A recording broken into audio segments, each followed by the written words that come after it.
Welcome to the GameChanger 00100 show. I am your host, GameChanger. All right. So I have been noticing that China is going through some cultural changes. First of all, before we get into China, because I want to talk about the difference between Chinese culture and Black culture, and we're definitely going to go in depth into that. I do want to say that as far as how men consume or attempt to consume women, it's couldn't be more different. One group, the Black group, they approach aggressively without any preparation, just kind of instinctually. They see something they like and say, "Hey, you!" They basically just yell a random vowel at the woman. Where the Chinese, tend to be more, I want to say, strategic with it or patient with it, et cetera, et cetera, et cetera. But they wait. They wait until they are at their maximum and then make an approach from a stronger position. Or just just let the women come to them at that point. So complete polar opposites as far as tactics. One is better for some things, other is better for other things. But there is a residual effect on this. And that effect can be seen by the quality of women. Now, let me play the short of the day, and I'm going to show you something about what I mean on the quality of women.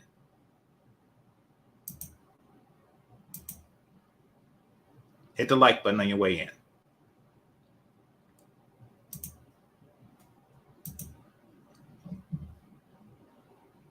Considered pretty in China. From ancient times till now, skinniness has always been upheld as beautiful in China. In the past few years, many trends have emerged surrounding this beauty standard, such as swan neck, A4-sized waist, chopstick legs, and butterfly scapula. However, recently there have been some shifts in the way beauty is perceived in China. For example, curvy beauty is becoming more mainstream, leading many women to exchange and discuss glute workout techniques on social media. As the beauty code changes, "you're too skinny" is no longer a compliment. What's considered pretty in China? Okay. Now, right here, what you see is a culture of women who is highly concerned with what their men find attractive, which is in stark contrast to our culture, where the men are overly concerned with what women find attractive. That's what game is. That's what game coaches do. That's why Black men spend more time in the gym than Black women. It is because we are concerned with what's physically attractive and they aren't, to keep it a buck. So we have to really just stop and examine the mating techniques of other cultures. A lot. If you take a look here, you show the women and, they are slimming their waists, and, men want slim waists. And then next thing you know, they're all like, pencil legs and they're all doing a pencil leg thing. They look at that, that these are all signs of slimness. And then it changes to, a slightly thicker, but not our definition of thick build. They are following the beauty standards when men are trying to figure out how, if women like dreads, if they like beards, et cetera, et cetera, et cetera. Oh, I got those latest Jordans. Chinese men are on a different thing. The lasting results of the culture of women is to their benefits, even though they individually or collectively are not really sought after in short-term mating. So it's an interesting phenomenon, and that's one I am going to address today. So hit that like button and we'll get started. All right, let's see who's here. Go ahead and shout yourself out in the chat room, and I'll say something in a moment. Let's see. In the meantime, I am going to go to the history. Got a super chat already. Okay, so let's see what Osama Abdul have to say. He has to say, GC, what all countries have you been to? Salute. I've actually been to China. I've been to the Philippines. I've been to El Salvador. I've been to Colombia. I've been to Brazil. And I have been to the Dominican Republic. So hopefully that answers your questions. Well, it does answer your question, but yeah, good question. Yeah. And let's see. Here we go. Oh, no, that's not it. Give me a second, y'all. Let me go through the history. All right. Samadou, appreciate you. Azriel, appreciate you. Break the cycle. Salute to you. Salute to you. Okay. So this is the video that I wanted. Now, apparently, there was an event, a matchmaking event in China. And in this event, there were 1,000 Chinese women and 0 men. I'm going to repeat this. There were 1,000 Chinese women and 0 men. Now, one thing I can admire about Chinese culture is its practicality. It's practicality. And this is in stark contrast to Black culture. Listen, Black men have a tendency to continue to try even when something has been made apparently futile. For an example, a guy sees a girl he likes, and then he yells, "Hey!" She promptly ignores him. And his response to being ignored is to say, "Hey!" again. Because, if the first A doesn't work, the second A will. And then after that, he has a spectacular revelation. He's like, okay, A isn't working. I got an idea. And then he yells, "Hey, blue dress." Thinking that by making it a triple A and then yelling a vague description of this person is going to work. We have a tendency to do that. So at mating and dating events, we know that they're not successful, but we continue to go just for the reason why the guy who knows yelling the word A isn't successful, but he continues to go. It shows little value of your own time when you do stuff like that. It does.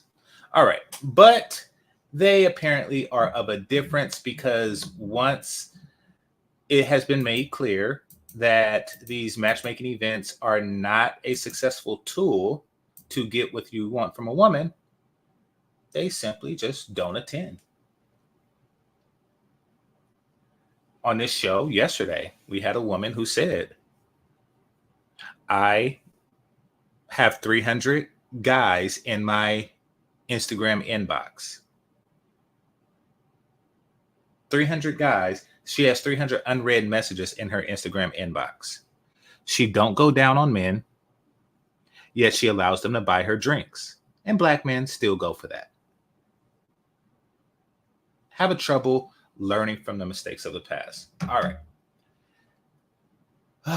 These are some homely looking women. Maybe her. She doesn't even show her face. I don't know why she looks like a ninja, which is Japanese. So yeah, here they are standing there with unpopped balloons. Oh, by the way, I don't think that there's a pop the balloon show there. I don't think that there's a pineapple show there. I do not understand this logic The logic of a woman, some of the pineapple women be pretty, some of them, their picture is a lot prettier than they are. Of just lining up to shoot your shot at the same chick who is obviously getting off on shooting you down. Like, she didn't go there to find a single man out of a bunch of guys that she has 10-second conversations with. Very weird, but that's Black culture. Notice not a bunch of Chinese guys calling in on the Pineapple Show or the Pop the Balloon Show. Because why stroke a woman's ego if she's not going to stroke something for you? Yeah, hit the like button. All right, let's take a look. Recently, an awkward event took place in Hangzhou. I'm sure everyone has heard about it by now. At a grand matchmaking event with over 1,000 people, not a single man showed up. The organizers of the event also implemented a relatively unfair policy. Women could participate for free, while men had to pay double the fee. As a result, more than 500 women, adhering to the principle of better to be single than settle, still made high demands on men, refreshing everyone's perception. Nowadays, okay.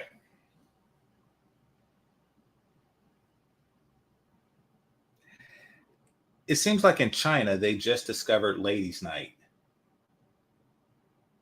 Women get in free while men are made to pay double. They just discovered ladies' night in China. They just came up with the bright idea of letting women come in free. And this is why. Because Chinese men don't play that crap. Oh, you want me to pay 1,000 won? I paid 1,000 won? fully paying for a house and car has become the minimum standard for matchmaking, but what's surprising is that thousands of older single women have ignored. What exactly has caused this situation? Why are more and more men choosing to remain single rather than get married? Let's take a look at the fascinating story of Hangzhou's matchmaking event with no male participants. Watching this matchmaking event makes us truly understand what is meant by silent resistance. This event in Hangzhou, which was supposed to be eagerly anticipated by both men and women, unexpectedly turned into a modern version of a women's kingdom. On the day of the event, more than 500 women waited expectantly, but not a single man came, making the scene incredibly awkward. Does this mean that when it comes to matchmaking, men have completely given up and are indifferent to marriage? In fact, today's standards for choosing a partner have quietly changed. Many older single women still refuse to face reality, instead clinging to outdated mindsets, fixated on pursuing high standards for men. At the same time, the conflict between women's rights and financial power has also become a hot issue in today's society. Some men who had considered attending the event revealed that the fees for men were much higher than for women, set at 800 yuan and 1,000 yuan, while women could attend for free.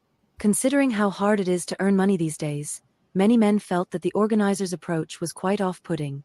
Reality has already proven that the prime time for these older single women has long. Okay, so I looked it up. 1,000 won is $142, which is about a fourth of the cost that it takes to make it rain in the club.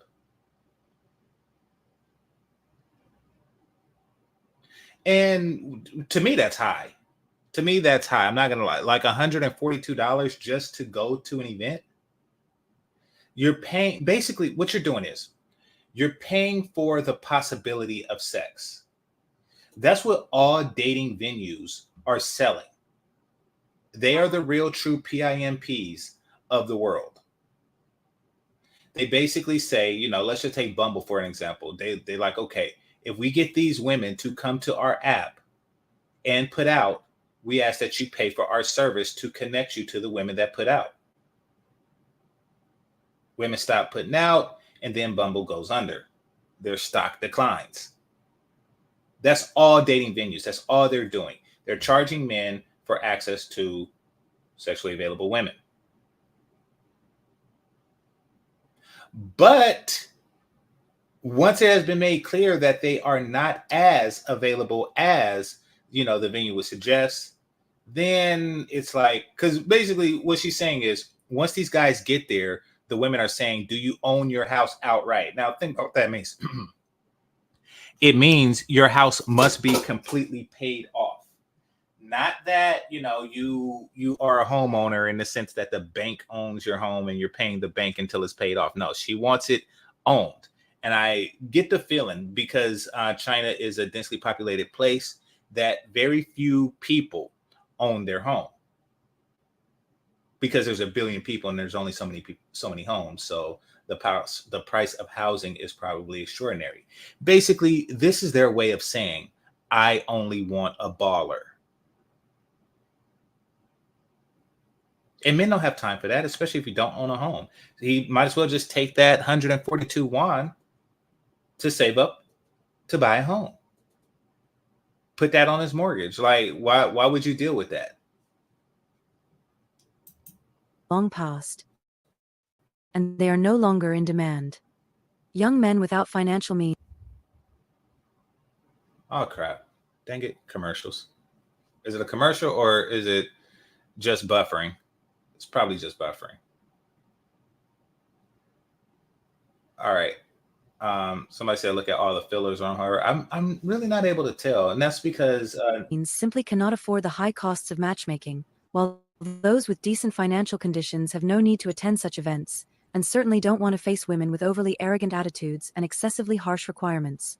At this point, many women are still clinging to the fantasy of finding a tall, rich, and handsome man, only willing to choose men from wealthy families, while they won't even glance at men of more ordinary means. This vicious cycle has led to the awkward situation at the Hangzhou matchmaking event. Over 500 women were present, but not a single man was willing to participate. Just imagine how awkward that scene must have been. The mindset of modern young people toward marriage has indeed undergone significant changes. Many men have faced repeated setbacks in the pursuit of love and marriage, feeling crushed under the weight of exorbitant bride prices. Some women have even made overly demanding requests, such as requiring the man to fully purchase a house and a car. Under this kind of pressure, many men have chosen to lie flat and no longer actively seek marriage partners. Even those men with good family backgrounds are now cautious about marriage, and some even demand that women undergo premarital health checks to avoid losing large sums of money, along with the house and car. Nowadays, the entire matchmaking market has undergone dramatic changes. Men are no longer willing to be suckers, and the deserted atmosphere at offline matchmaking events is a true reflection of this phenomenon. Okay. And there we go. And this is something that's admirable about Chinese culture. She said men are no longer willing to be suckers. It's funny how I have to make videos. We need a whole manosphere to convince black men to not be like stepdads and stuff like that. We have to really convince them. Chinese men are like, oh no. Like it's funny because they could just walk up and a chick say, oh yes, I want you to own your home outright and I want you to have a car outright. And then he just goes on and do some calculus and walks away, because he's not going to drive away. Yeah, he's not going to do that. So yeah, that is the crux of it.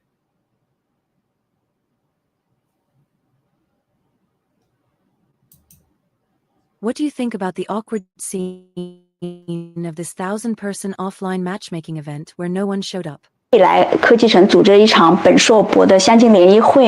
few days ago, our matchmaking company organized a dating event in the city center, specifically tailored for bachelors, masters, and PhD holders. This event attracted hundreds of participants, including many single young professionals from well-known companies. Overall, the event was quite successful, with a lively atmosphere on site, and several young couples successfully paired up. It can be said that this was a relatively successful event.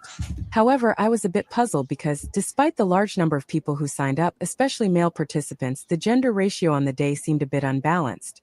In particular, in sessions with more females, many of the men who had originally registered did not show up. To figure out why these men gave up such a rare opportunity, I followed up with those who were absent. The reasons they gave were varied. Some said they had other arrangements that day and simply... Okay. It's the thinking That's why they didn't show up. Why the whole thinking like, oh, why are you passing up this rare opportunity? Just the arrogance of somebody to think like that is the reason that they passed it up, to avoid somebody who thinks like you, who looks at themselves as this is a rare opportunity. I mean, and it's slanted in their behavior, or excuse me, it's slanted in a woman's it's slanted in a woman's favor. Whenever there's an education requirement, that is slanted to a woman's favor, because if there was a looks requirement, it would be slanted to a man's favor. If there was something that said, this is an event, women over 120 pounds need not attend, then that is something that is them tipping the scale in a man's favor. Hit the like button.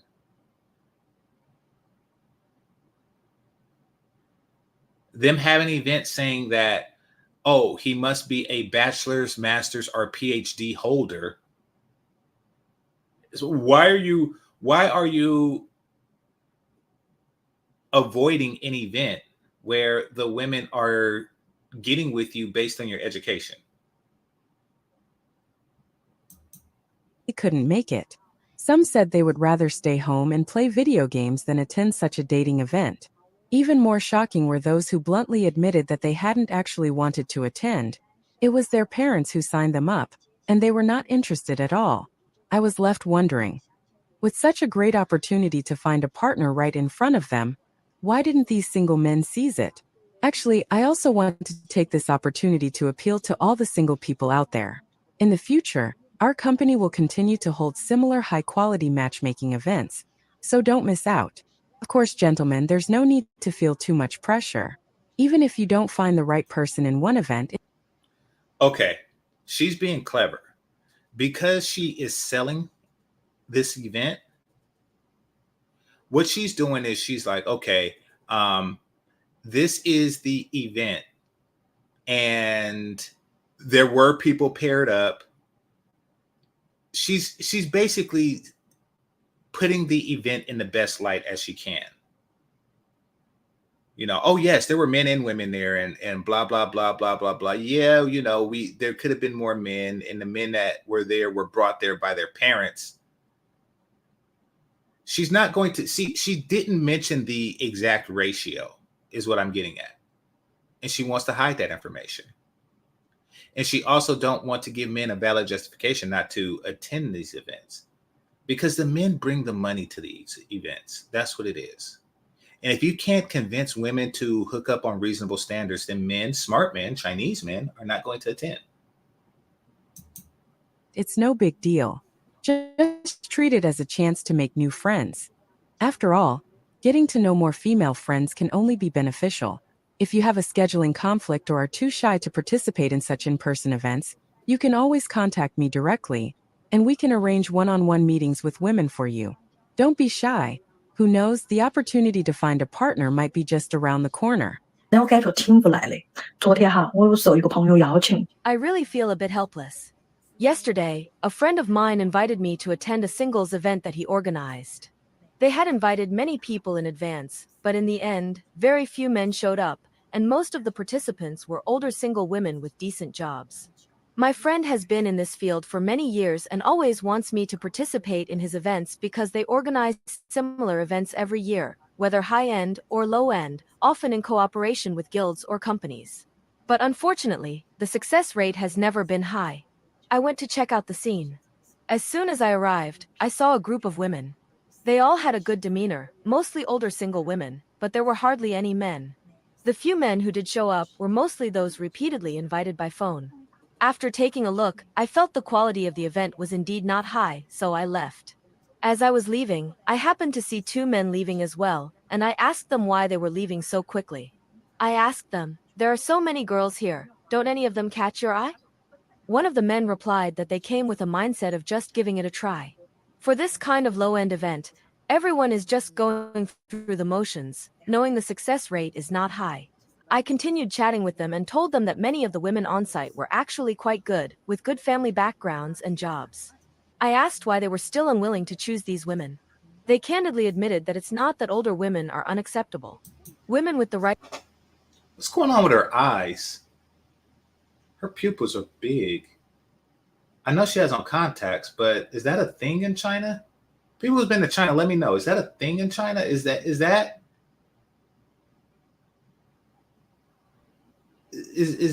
big pupils like that? Y'all wear contacts with big pupils? right values are still worth considering. But they felt that age is not the biggest obstacle. The key is that many men think about future family planning, especially the issue of having children. If a woman is already 34 or 35 years old and still wants to have Okay, so what they're saying is practical thinking, which is something we could use more of. You see, this is what happens when you take away hookup culture. It eliminates all the noise. Because these men are like, hey, if I can't start a family with her because she's too old, then there's really no point in being here. But in America, they still see a point in being there, and that's to get some bow chicka wow wow. So these events fill up because of the possibility of hookup, even though they are clearly aware that these women don't have long-term potentials to men that want to start families. As a result, American women are delusional for a much longer time.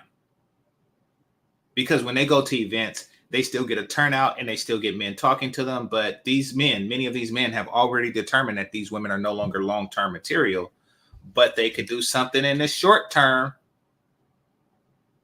Or if you're me, the long term. Yeah. But you know what I mean.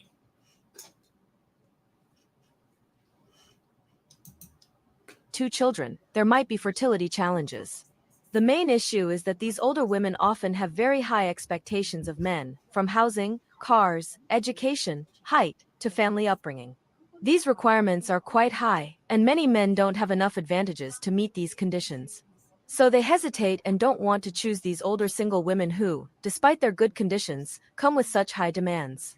One of the men also said that many women over 30 are very experienced and capable at work. But because of that, their expectations for men have also increased significantly. They want men not only to have high incomes but also to match them in every aspect. For example, if a woman earns 200,000 or 300,000 yuan a year, she might expect the man to earn at least double that. On top of that, men also need to provide more in terms of material and emotional. Let me see how much that is.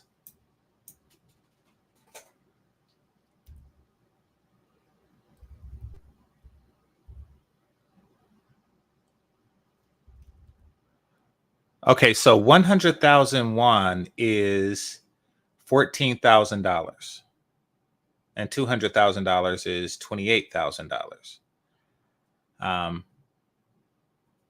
So she expects a man to earn $50,000. I don't really know how hard it is, or what percentage of men earn $50,000 in China. I really don't. But if those are high demands, those are high demands. I mean, no matter what, they're offering less and demanding more. That's what it comes down to. Emotional support. So, men like us really feel we can't afford to marry such women. We feel that the emotional balance in the relationship would be very weak. As a result, they would rather choose someone younger, with lower expectations. Even though a younger woman may not be as capable, she tends to have a gentler personality and isn't as demanding financially. This explains very well why, at offline matchmaking events like this, many men leave after just a glance. It's not that they are picky about the women's age, but rather the additional conditions and expectations these older single women come with that make them feel overwhelmed. Therefore, even if men show up, they quickly leave. This is the reality. 男生一定不要去相亲。 Many older single men need to understand that blind dates are not. Okay, word to the wise, to whoever made this great video. We don't want to hear a little bit of Chinese.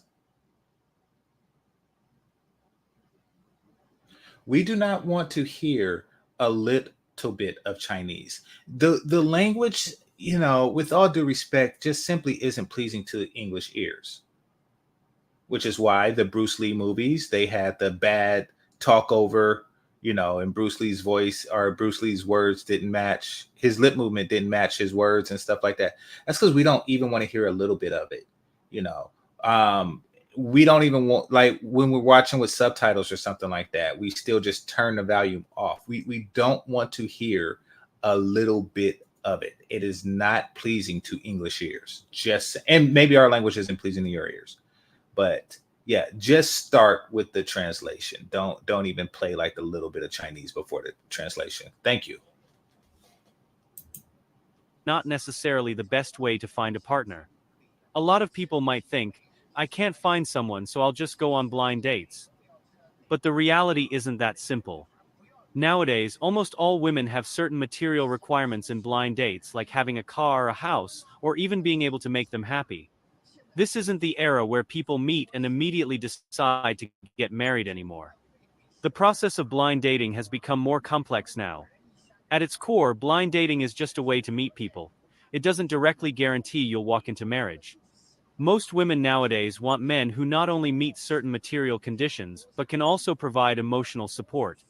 So, blind dates are not a suitable solution for all men. Why do some people succeed as soon as they go on a blind date? This often has a direct connection to their personal qualities and attractiveness. These people not only have material advantages but also emotional appeal. Therefore, instead of putting all your hope on blind dates, you should spend more time interacting with more women and finding the one who truly suits you. You need to keep working hard, especially in terms of emotional investment, and even learn how others are pursuing women. Observe how those with experience interact with women, then try to imitate their techniques and continually adjust your approach. Don't feel embarrassed about it. Seeking advice from those with experience can actually help you improve faster. In short, if you don't have the ability to make a girl happy, relying solely on blind dates is far from enough. Okay. This dude sounds a lot like a game dude. And I don't know, I'm not in China, but because basically what he's doing is he's trying to meet them at their level.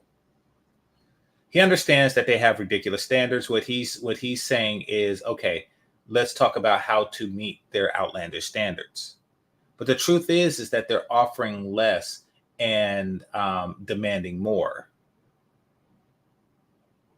Working to meet those demands just encourage that behavior.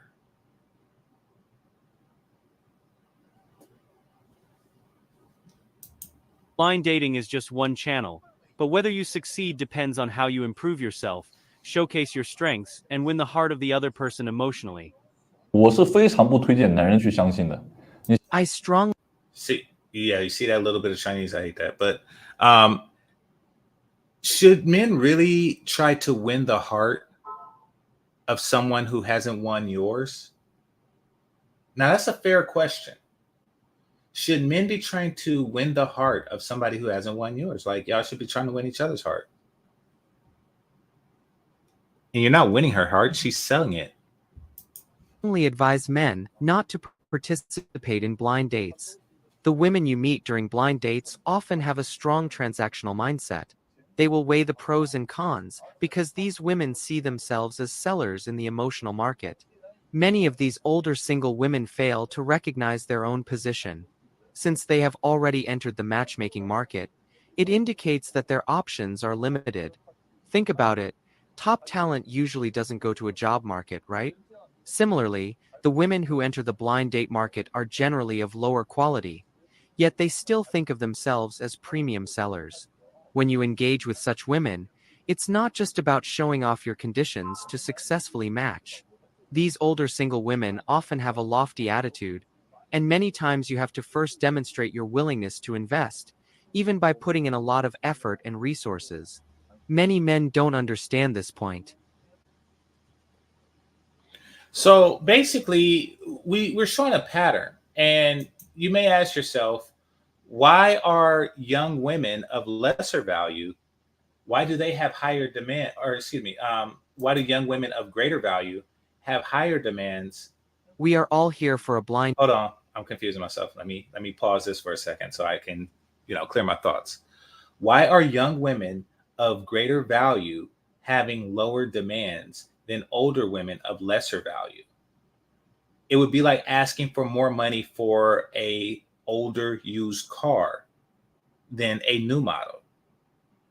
Now you got to ask yourself why that is, and the truth of the matter is because there's a number of reasons. I'm just going to focus on two of them. One is that the older woman sees herself as she is still single because she's always had a high demand for her value. She always, even when she was younger, she had this high demand. So she's the one, she didn't hook up. She was waiting to have these ridiculous demands met.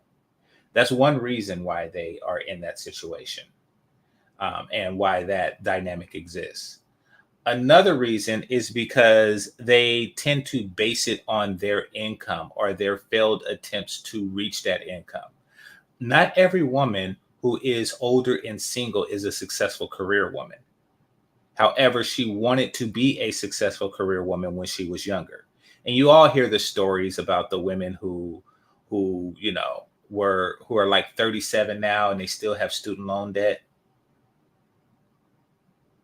And when they were in 20s, they like, I'm going to college, and then I am going to be, I'm going to, get a job, and I'm going to be the top executive CFO of a multinational girl boss industry, and I am just going to be this. But then, real life kicks in.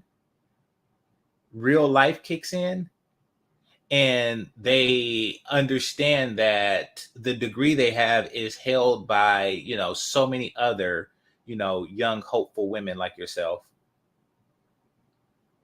The field that they're in is highly competitive, and, chances are they will take a year plus to find their first entry level job, which is probably not going to be a very high paying job.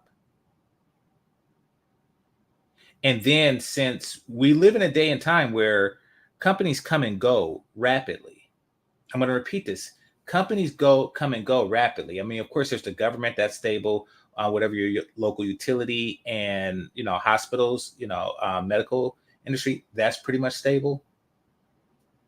But most outside of that, many private industries are not stable. I'm going to work at a startup, and we're going to be the next Facebook, or we're going to be the next Google. We're going to be there are so many of those. And once their VC pulls the plug, then it's over. And people, young hopefuls like themselves, find themselves going from job to job. And worse is that they spend a significant period of time between jobs without income. And then because they've been going from job to job, they never had really much opportunity to elevate, which is why they find themselves in their mid to late 30s with entry level income. Now, maybe that entry level income is more than what they would have made, without a diploma. Some cases, yes, some cases, no. But the thing is that they did not become that boss chick that they hoped to become. And they want you to pick up that slack. They still want that boss chick lifestyle. But because they're not boss chicks, they want it from you. Those are the ones who are not boss chicks. The ones who actually become boss chicks use their income as a measuring stick of yours. That's like, okay, because I make this amount, you should make this amount.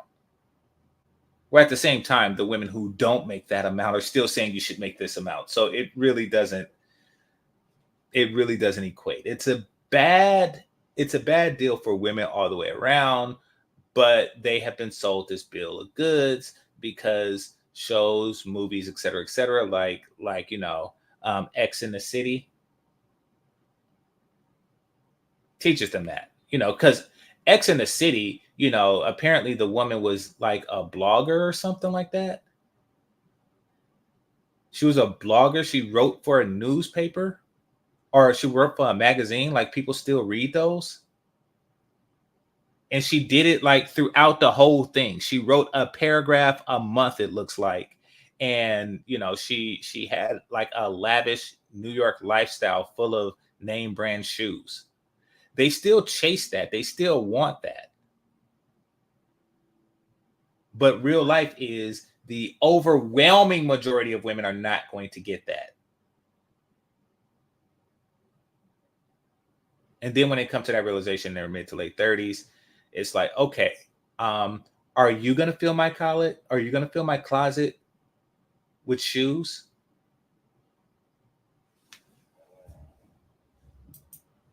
Date. So why should I spend so much energy pursuing a woman? This stems from these women's mindset. A blind date is not about directly discussing cooperation or making a transaction. You need to invest first, just like paying a deposit to show that you have an intention to buy. Only then will these women pick the most suitable partner from those who have shown interest in buying. On the surface, blind dating seems like a shortcut, because you can directly communicate face-to-face with women, feeling like you're closer to the result. But in reality, this shortcut often backfires.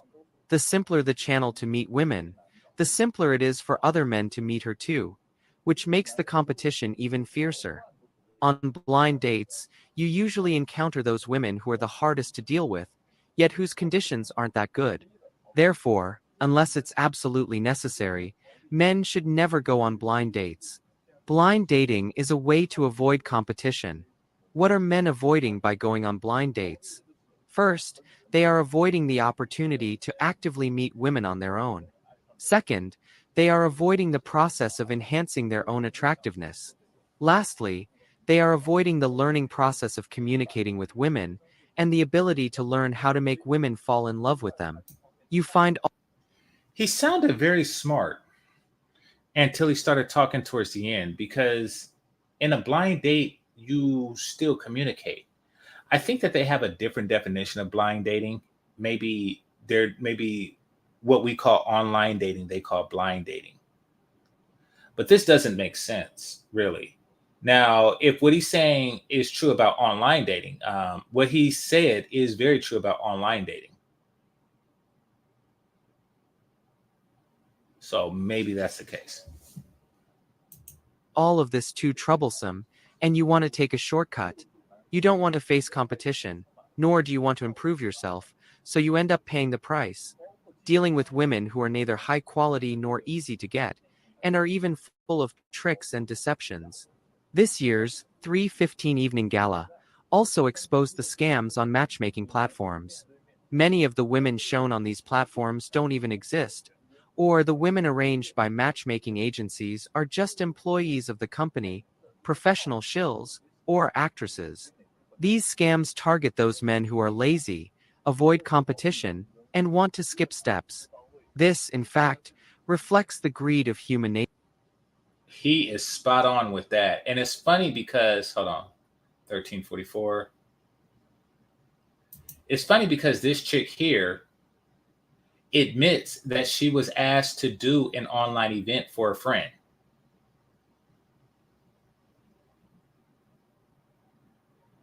Like, her friend asked her, hey, could you come to this online event?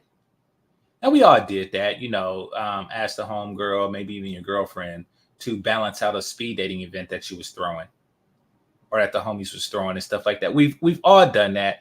We've all, I used to date a chick who there was a place that she went for quote unquote sexy jobs, not sex worker jobs, not to be confused with sex worker jobs, but jobs where a woman, where it was a woman's job to be pretty. And one of the things that this company had her do was stand outside a particular nightclub. The nightclub was a client to the company, and just look like all the women in that particular nightclub on that particular night looks like her. and that there was an abundance of it. That's why she was standing outside. Like, it is cap. It is an illusion. So I don't know if she's considered exceptionally pretty for a Chinese woman. She's definitely, doing what Chinese men like with the large contacts, et cetera, et cetera, et cetera.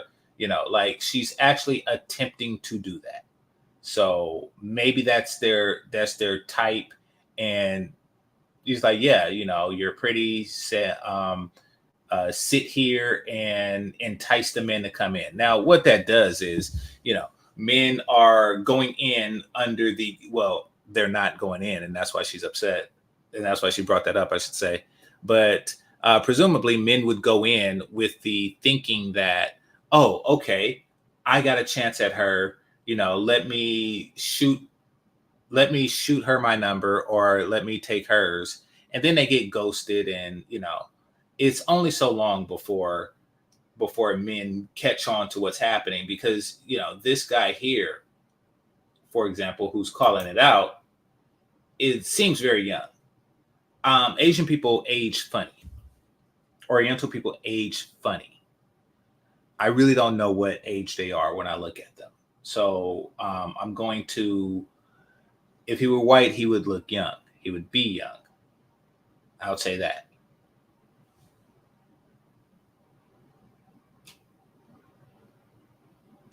The greed of human nature. Do you think you're the only man who thinks this way? There are tens of thousands of men who think the same. So why should good women come to you? This simply doesn't align with the market's supply and demand relationship. 我昨天跟一个40岁的单身美女姐姐吃饭，然后她跟我 Stop 说 talking Yesterday, Chinese. I had dinner Stop with a talking- 40-year-old single woman. Stop. She told me that Stop talking Chinese first. I cannot stand listening to Chinese talk. from now on, she only plans to date guys born in the 1990s. Out of curiosity, I asked her why. She said that after going on many blind dates, she found that men born in the 1970s and 1980s were all very strange. Some men, even at the age of 50, still complain that she's too old. Some men, who are short, ugly, and poor, complain that she's not good looking enough. So she's just all toe up. Apparently this chick is my age, and she's upset that older men are complaining that she's too old. Men in their 50s, which I'm not, are complaining that she's too old. Now, now her solution to this problem is to get with younger men. Like, really? If you're too old for a 50-year-old, then what makes you think that you're not too old for a 20-year-old?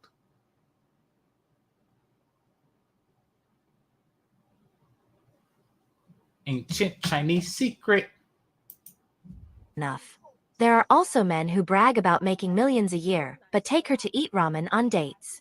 She said that all the men she has encountered are strange, and these men also have very high standards for women. On the contrary, she said that the guys she met who were born in the 1990s didn't have so many requirements and didn't mind the age difference. In fact, there are even a few. That is because they want to smash. That is because they want to smash. That's it. Or they want money, or both. Gee, I wonder why young men don't seem to have standards.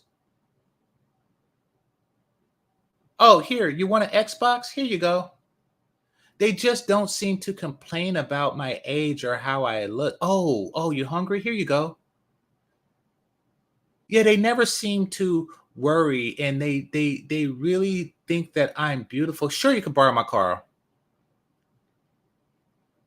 And then when she gets her car back, she's like, hey, why does this car smell like a young woman?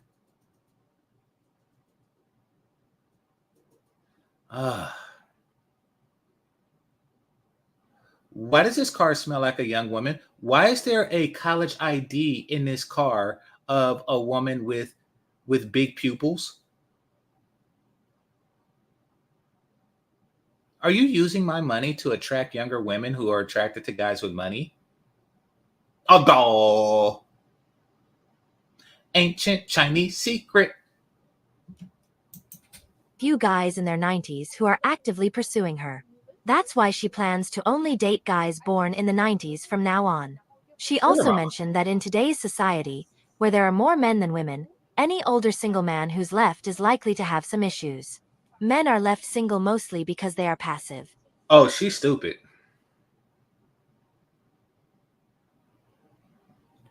She said in a society where there are more men than women,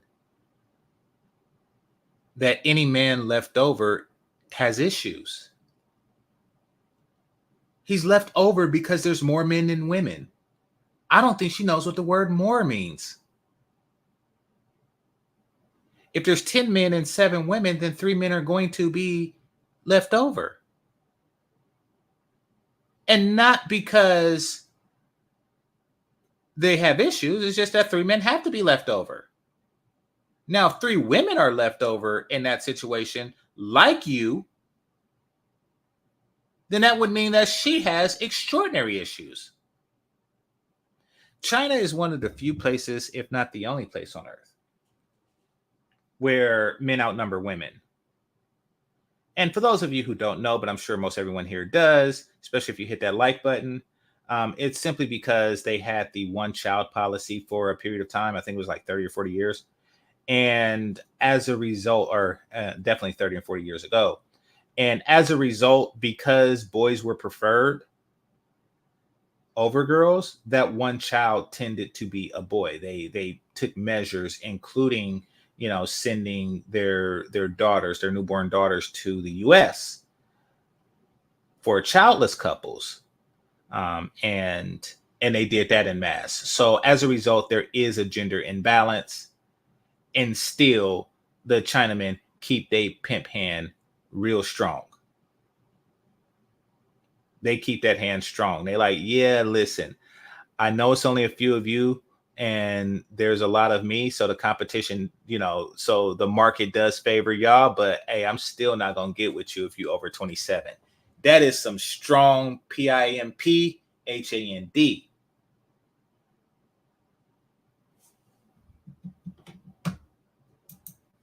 While we women are single because we actively choose to be.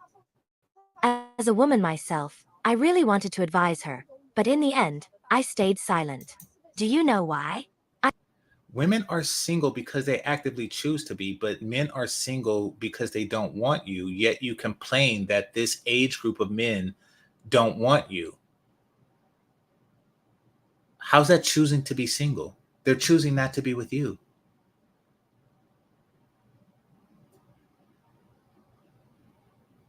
Ancient Chinese secret. I had nothing to say because I knew she was right. I couldn't argue with her logic. What do you knew think? She was right? Is she right?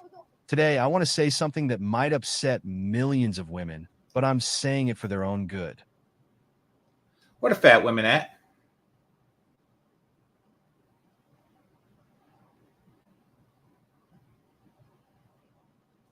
Where the fat women at? Go to a black wedding. Some of you go to your black wedding. The videos, that is.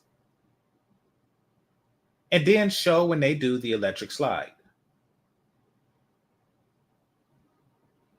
And see if you can get this many women and not be fat. And not one of them is fat. See if you could do that. Or hell, it doesn't even have to be at a wedding or anything. See if in any venue you can get a dozen black women, none of whom are fat. See if that's even possible. Not even like on a sorority line does that happen. There's still always at least one big one. See if you can do that without paying them. Without having like a runway model event or some crap like that. The African diaspora runway models, some crap like that. Even they can't do it.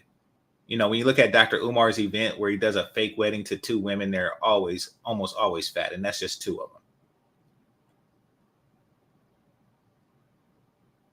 See if you can get this. This is just a regular day for them. Many people are discussing the issue of older leftover men Oh, and crap. women, and That's people what, are asking, holy crap, they do dress like in the Sailor end, Moon. who has it Holy worse? crap, they dress like Sailor Moon. I gotta go. I gotta go.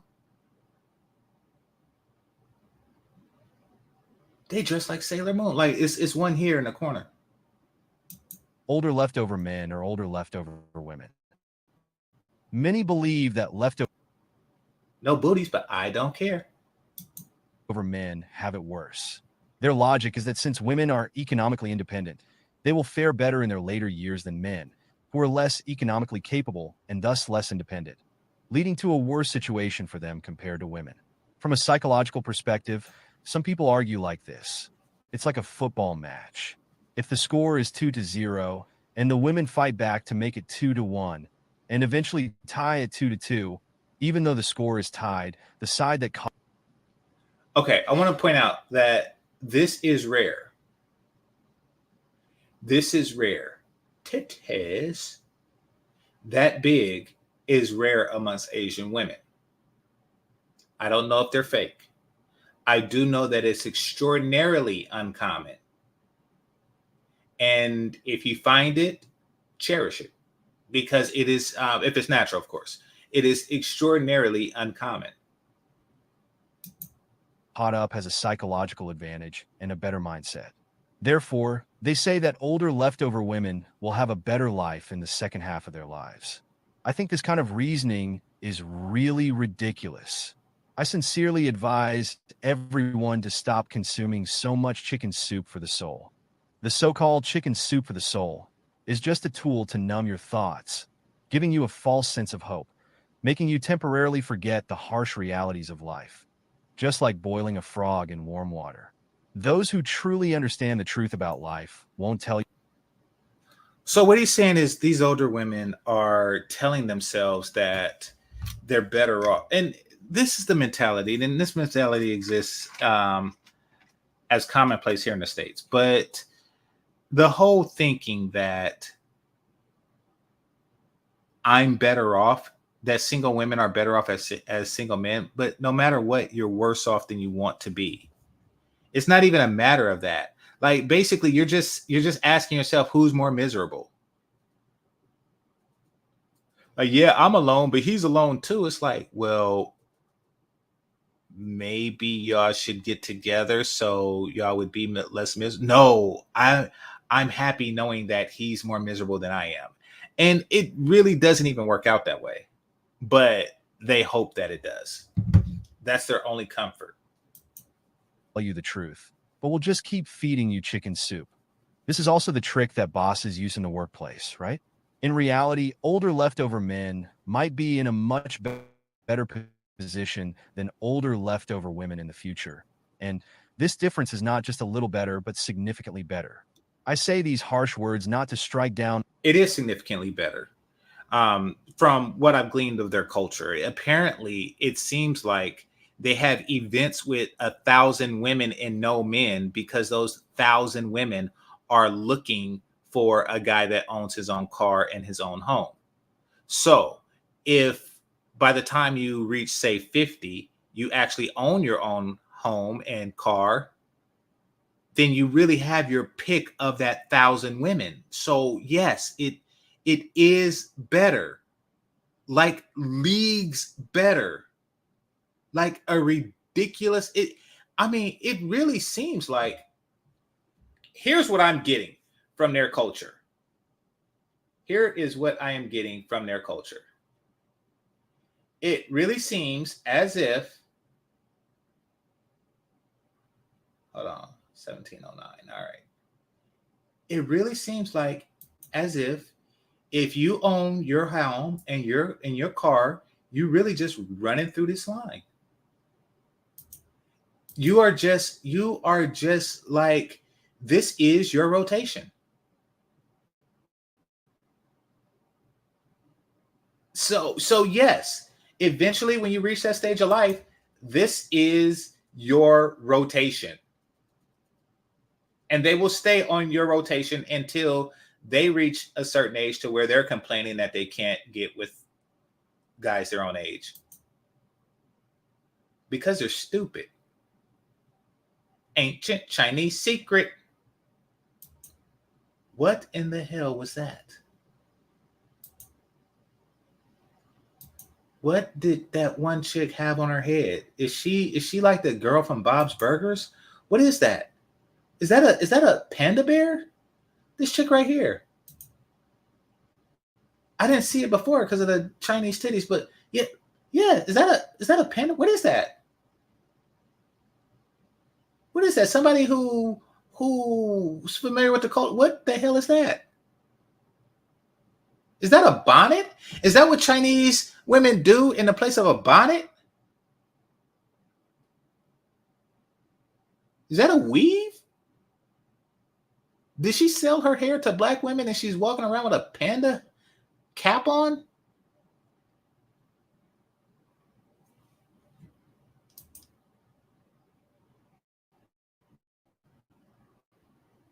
All right.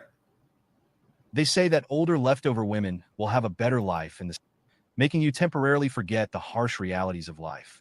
Just like boys, not to strike down older leftover women, but to help them face reality, break free from the anesthesia of chicken soup for the soul, and truly love life. Only by doing so can you find the real remedy. And although good medicine tastes bitter, it's for your own good. Why do I say older leftover men are 1,000 times better off than older leftover women? Literally. It's because of human nature. Going back to ancient times, the emperor had his harem. And for him, his concubines were like his ears, eyes, nose, arms, and legs. They were just a part of his life. But for those concubines, the emperor was their everything. This is the nature of humanity. Some people might say, this is modern society, civilization has progressed. But even in modern times, when entering middle or old age, if a partner leaves, women often feel like the sky has fallen, while men, although they may feel sad and heartbroken, will quickly adjust, wipe away their tears and snot, and move on with their lives. This happens quite often, right? This is not an exaggeration, but a common phenomenon. Why is this the case? It's because for men, family is just a part of their lives, not their whole life. Once they figure this out and don't lose the bigger picture for small losses, their lives. Yeah. Blah, blah, blah, blah, blah. Little penis. He was just rambling on. Okay, so y'all get the, yeah, it was over after he got finished talking. You could tell by the music winding up. So yeah, that's that. All right, here, let me do this and get rid of this so I can prepare y'all for what's coming up next. Because now I'm going to show y'all what happens when the cultures mix. I'm going to show y'all what happens when the cultures mix. What in the world is that? Okay, hold on. I'm gonna see what I haven't seen the short, but I'm gonna watch it later. All right, I'm gonna watch it with y'all later. All right, so Sir Tice says, long time no see, bro. Yeah, long time no see. Yeah. And it says, you must have gotten out of my algorithm, but just saying salute and listening. All right, I appreciate you. Yes, YouTube don't like me. YouTube do not like me. YouTube don't like certain people, and I'm one of them. Now, there's a number of reasons for this, most of which are my fault. And but nevertheless, they hold a grudge for a extremely long time. So it's not just talent that moves people ahead in the YouTube game. It is knowing the rules and regulations of YouTube. So before I knew the rules and regulations of YouTube, I would come on and every time as a intro, I played copywritten music, that I felt was appropriate to the topic of the day. Like if I was talking about, women who are pretending to be chameleons, et cetera, et cetera, et cetera, then I would play the song Poison. And I would do this all the time. And, not knowing that YouTube, instead of warning a brother, they just like, listen, I'm going to hate you for the next 5 years. I'm going to suppress you in the algorithm. It's like, whoa, I didn't know. Calm down. One time they turned off my channel. They eventually turned it back on. but that doesn't stop them for hating you forever. You would think that after maybe like 6 months or so, they're like, okay, he learned his lessons. Nope. They're like a parent that grounds you until you turn 19. Like it's ridiculous. But yeah, so not everybody who's click the bell and everything is going to get my notification. That's just YouTube not liking me like that. Yeah. But okay. H&M says I just get copyright claims. Yeah, that's just what they tell you. Like, oh, it's just a copyright claim. That doesn't, but they still hate you. That's the overt thing. The covert thing is that they hate you. They hate you for doing it in the first place. Now, we're going to see what happens when the culture mixed, meaning that, you know what I was thinking? That Black and Asian should be called jungle fever, not black and white. That just seems more jungly because of tigers and stuff. But anyway, we're going to see what happens when you take a black guy and moves him to China to mix the cultures.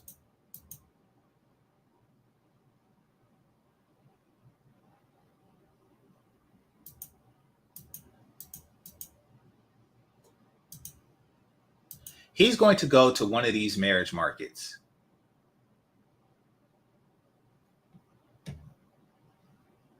Look at that forehead.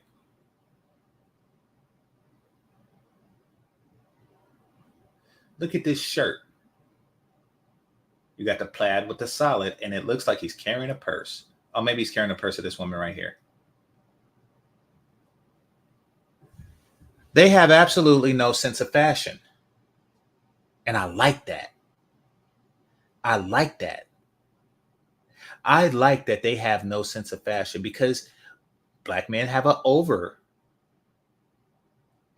have an over exaggerated sense of fashion, which means that we're doing too much and we're trying too hard for these broads. They don't even have to try. He's like, this is me. This is my hairline. Marry me, bitch. I own a home. That is what he is saying. And this is the black man in China. Now, take a look at everything that transpires. Hit the like button before you do. I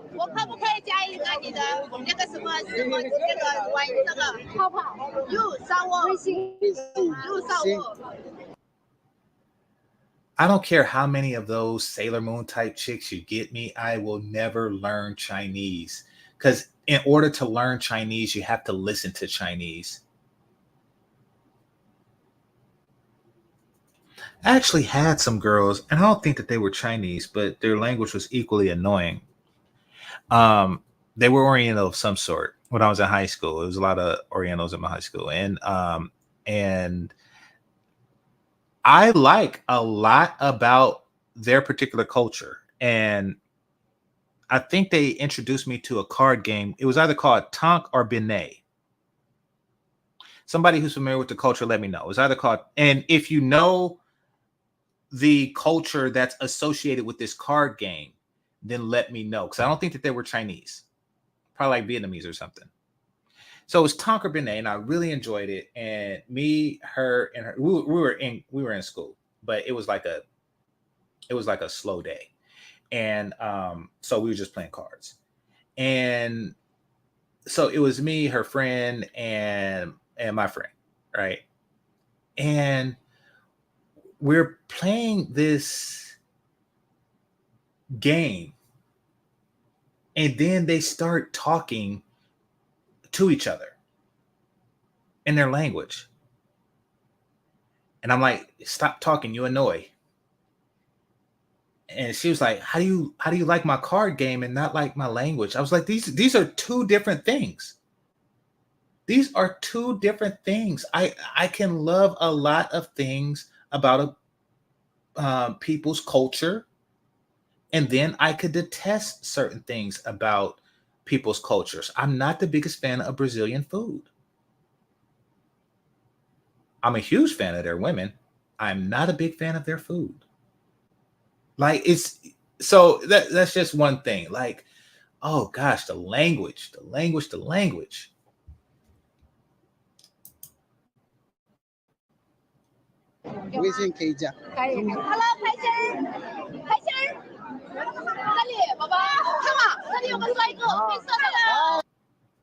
Okay, so there you go. Now, I'm no judge of such things, but I wouldn't classify this guy as ugly or handsome. I know this because those are the easiest things for a heterosexual man to classify, like extremes. Like, you can notice, you don't have to be G-Hay to notice that Flavor Flav isn't the best looking man on the planet.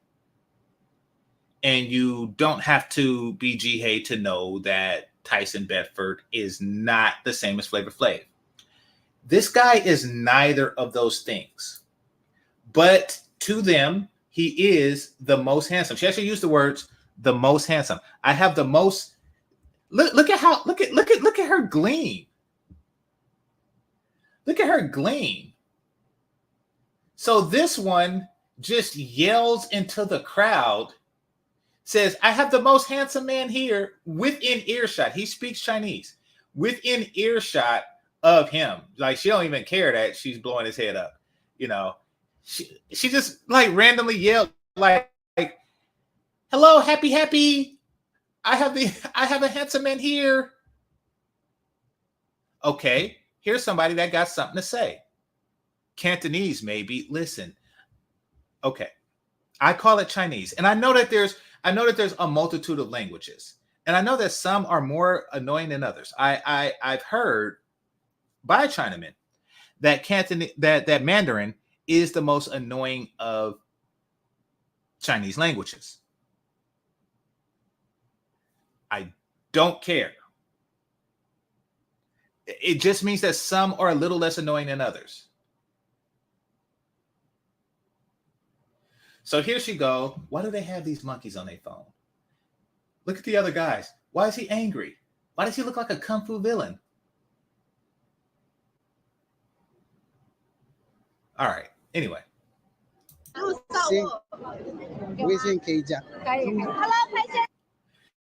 Hello, happy. Is that like their gang sign?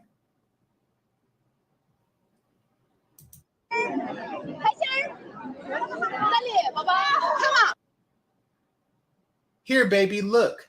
There is a handsome guy here. And she just comes around the corner, peeking around old people, like, ooh, where's the handsome guy?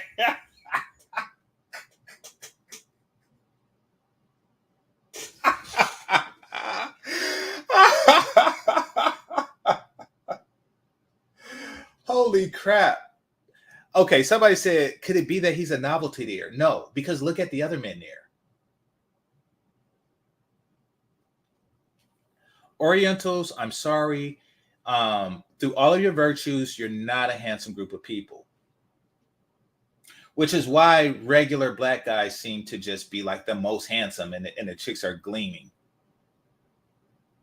But no, look at that forehead. Look at this guy. Look at this guy. Oh, he's cheesing. He's like he's like what was he like the second handsomest man? Is that why he's so happy? Like, so anyway, yeah.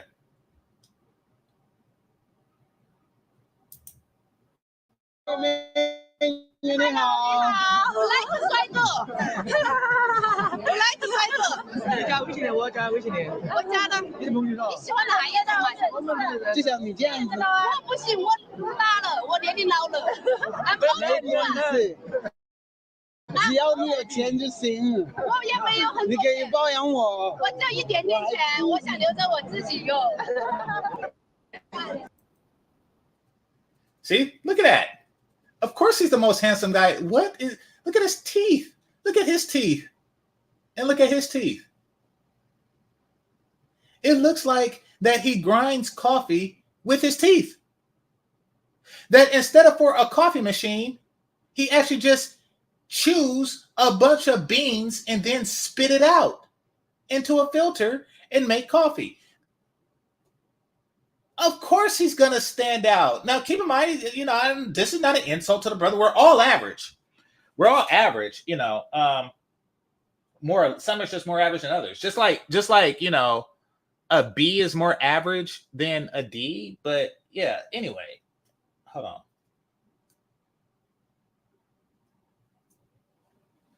But he is not a summa cum laude dude, nor is he a failing student. He's just somewhere in the middle, like everybody else in the world. But, it's just like ridiculous. Look at her grinning. She was like, oh, man, I'm glad this dude came, because if he did not have to go home with him. So if you're a passport bro, don't think that you could get away with not brushing your teeth or doing whatever this guy in Obsidian is doing. Like, no, you actually have to still do stuff. But remember how the other guys were saying that, they want a guy that owns, that owns his home and a car and stuff like that. And he's joking about you taking care of me. It's funny. Even the men are gathered around to see the handsome guy. All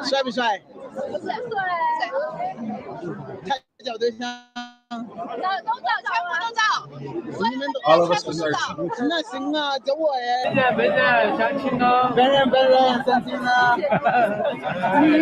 Is this what they call blind dates? Just a bunch of Chinamen and women just gathered at a place?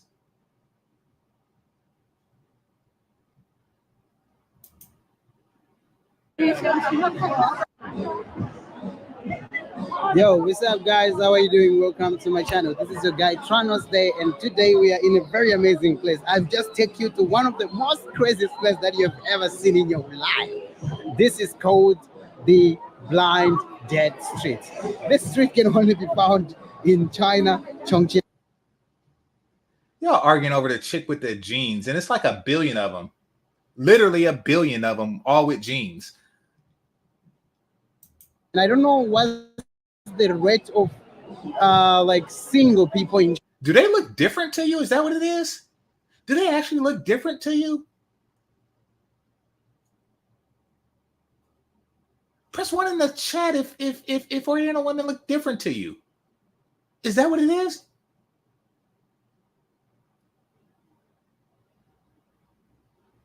Because if so, then y'all are spectacular. Y'all like the people that can tell the difference between a blue M&M and a yellow one by tasting it.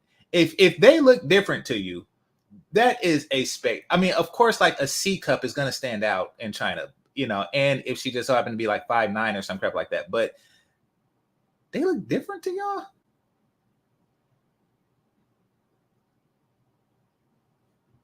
Okay, nobody press 1. All right. China, which has led to this level whereby parents have to bring the CV of their kids, CV of their children, so that they can help them to get partners. Go right there. Oh, like you get a. That's why it's a bunch of funny looking coffee mouth dudes there, and they were just elated at the black man because that's their fathers. That's their fathers. That's what it is. So I guess the regular bachelors, it doesn't seem like there's Chinese bachelors there, for one, which gives credence to what we were saying before. So for one, there wasn't many like Chinese bachelors there. And for two, the fathers are there just happy that they see them. Now, I want to say something else that in another video I've seen. I'm not going to play that because it's pretty much talking about the leftover woman phenomenon and their demands and stuff like that. They demand stuff like, I want him to be 175 centimeters. And that was supposed to be like a big demand. But I looked it up and 175 centimeters. Hold on. I'll look it up. I'll type it in again. Is 68 inches. And 68 inches is like 5 feet 8 inches. Yeah. It's like 5 feet 8 inches. And that was like, and this was like the picky broad saying that. People was looking at her like she was picky. Like the whole premise was like, you know, oh, they're too picky. But, you know, 5 foot 9 inches. Exactly. Well, you're 6'3". Exactly. So it's and I'm 6'0", you know. So yeah, of course, it's like a phenomenon to them. You know. Shots fired at who? All right. If you want to go there, I don't know how you gotta go about it, but I don't know if they are gonna even allow me to be recording. But it's crazy how the thing goes. That's the line there. You see, from there, right to there. So today I also want to try get a wife. How do I look? I look nice, right? I didn't bring my CV, but I think I can get a wife. I need a wife, guys. Hello,这什么？这是相亲2个字，就代表我要去来这儿。但是你看你什么资料都没有啊？就这2个字就行了。如果说他能看上我的话，他自然而然会和我了解。对，他如果说没看上的话，他不会了解我，他就不会，你也就不会。Okay, whatever Chinese they speak in is better than what the other people are speaking. So that's not Mandarin. Somebody said Mandarin is like the chopped vegetable Chinese. But so he's on the market. He's on the market.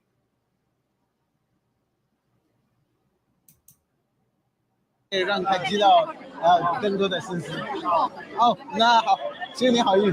好，谢谢。告诉我你请我来你喝喜酒啊，是的，好的，祝你好运。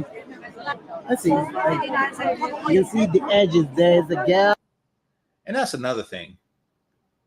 That's another thing. If you think I am going to ever learn to read all that crap, you are out your MFing mind. I remember I wanted to see like Dragon Ball Z videos and understand them before everybody else did, but hell no.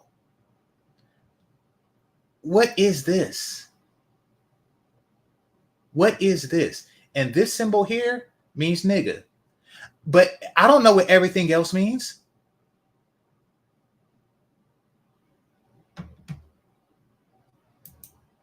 Oh, 1983, 40 years, 1983, 1985, 1990, somehow like that.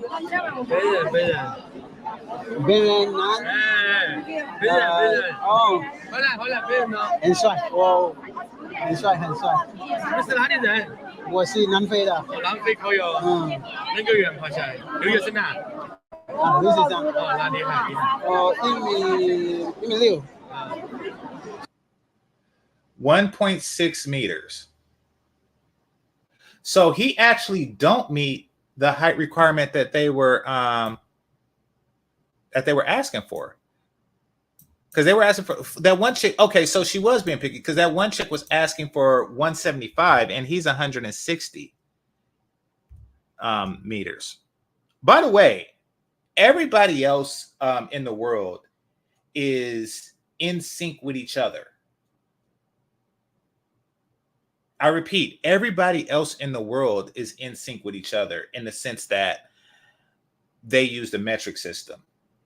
We're the only people in the world that I know of that uses inches and feet and stuff like that. Like the English don't use the English system of measurement. So it should really tell you something about how insulated America is from the rest of the world and how different of an experience it would be to leave. At least temporarily. For those of you who haven't traveled yet, you know what I'm talking about, or you'll find out what I'm talking about. So 1.6 meters is 5'2". So this is a 5'2" dude, And dang, everybody there is short. Everybody there is short. Dude is 5'2". I'm thinking that he's like he is a little bit taller than this dude. Dang, everybody there is short. Like you have the guys that stand up here and you think that he's like 6'4" or some crap, but nah, really, he's probably like 5, 6, 7. Like compared to dude. Dude is 5'2".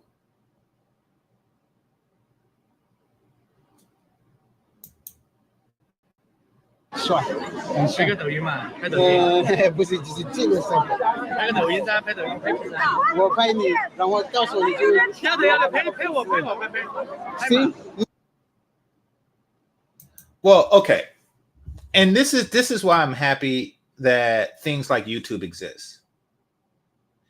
And that's because there is, if you just listen to the mainstream media, you would swear that China is racist. For example, on the movie Black Panther that they released in China, they put the mask over T'Challa's face. There was a couple of things that Disney did over T'Challa's face. And I'm like, okay, it's weird because if they were on some race stuff, then why even watch a movie like Black Panther? Why would you even air something like that in China if they're on that race stuff? You know, like it's not like they're not going to see his face and they're not going to see, you know, like all the other black faces and stuff. And if they like this guy, then they are going to fall in love with, rest in peace, Chadwick Boseman and Michael B. Jordan. That's just it, you know? So if you listen to the mainstream media, people like Disney and stuff, you think that they're on some ish, and they tell you stuff like they weren't letting black people into certain markets and stuff. Let me tell you, they don't let anybody into certain markets. They're just like that. They will, if you look broke, they will not let your broke ass in McDonald's, and that is a fact. I've seen it firsthand. They will not let your broke ass in McDonald's. Anyway, where was I? Oh yeah, so that's what the media tells you. But then when you look at the videos, you know, and then they talk about like, because I was looking at the Chinese commentary for movies like Endgame or not what's it called? Not Endgame, but what was the one? Infinity War. You know, movies like that, the Marvel movies back when Marvel movies were good and not woke. Apparently, they got a crush on Anthony Mackie. I think that's his name. You know, the Falcon. Like, they just in love with that dude more so than Chris Evans. And then it was something else that, in the Philippines, they have this overly bizarre infatuation with Steph Curry.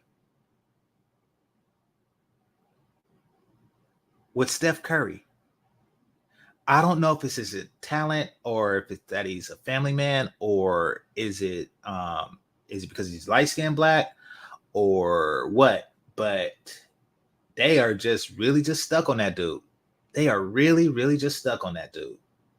So like all the billboards, you don't even have to talk to them. Like all the billboards and stuff will tell you that. So to say that they on some race stuff is exaggerated at best.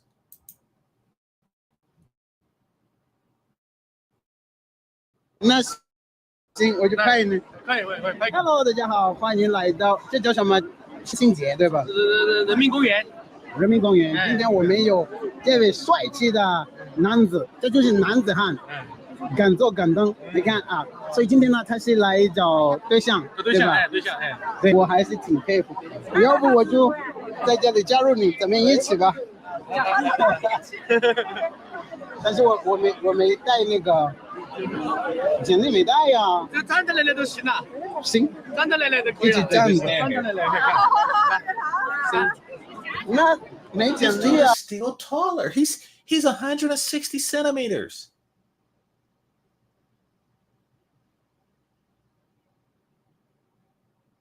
and he's still taller. What in the hell?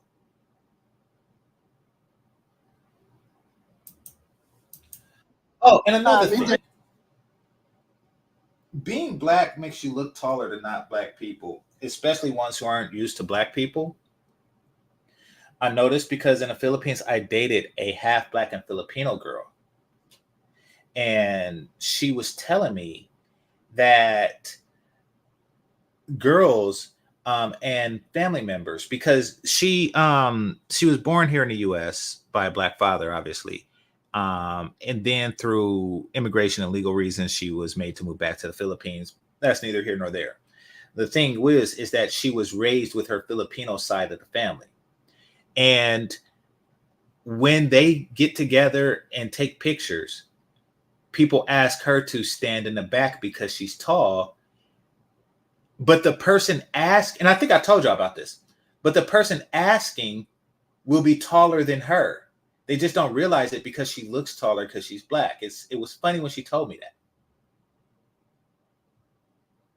By the way, half black Filipino women are the second hottest in the world.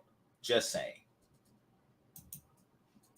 你怎么看你？这个像吗？这个像。好，来，我们来这个像，来。哎，好。哎，好的，帅哟，好帅。那咱们我也来相亲。外国的啊，南非的，不过中文留学生，留学生呢。You do get that celebrity feeling. It's not just the girls. It's not just the girls. You do get that celebrity feeling. You know, kids would come up to me and ask if I played basketball. You know, random girls, even with their boyfriends or husbands there, will ask to take a picture. You know, like it's not just the single women. It's a little strange, but you just get used to it.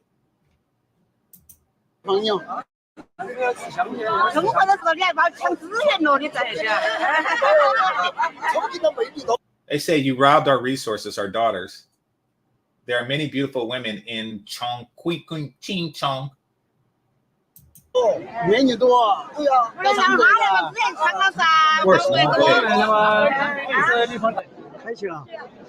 How racist are they when they're describing their daughter's legs to a black man? How racist is China if they are describing their daughter's legs to a black man? Think about that for a second. 美女，要对象吗？你是自己招吗？对啊，我自己招。自己。Where are you from? I'm from South. She just chimed in. She's like, you don't want this fat broad. Where are you from? South Africa. South Africa. 南非。南非。Yeah.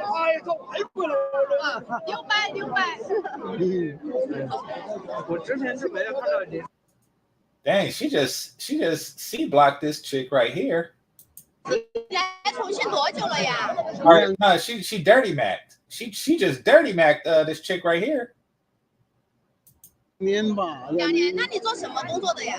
我是做外贸的。做外贸的。你在重庆有房子吗？你能想到的我都有，就是没有你。Do you have a house here? She wants to know if you live here.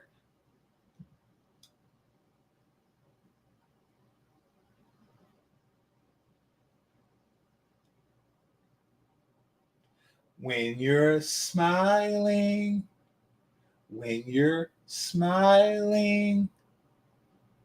the whole world smiles with you.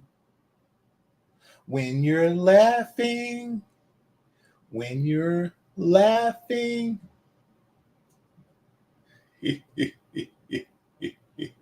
don't have no eyes. Holy crap. What are you talking about? Not Chinese people, GameChanger. The CCP, the rulers, their policy, CCP got 94 million party members across China. and global, but ordinary Chinese people are like folks everywhere. I don't care. I mean, like 94 million is literally like less than 1% of their population. I truly don't care. 1% of everybody is assholes. Why do you think motorcycle people wear 1% on a shirt or on a leather vest? Because they know that they're assholes and they're with the 1% of the rest of the world that are. I don't care about that.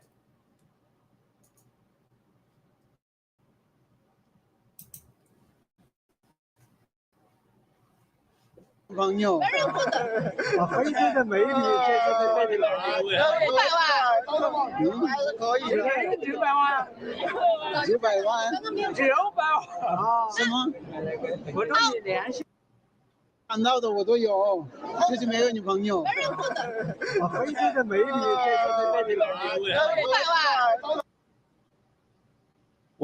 the 5 million? What were they talking about? Is that how much they make? All right, I'm gonna see how much 5 million won is. Give me a second. But this dude, he don't.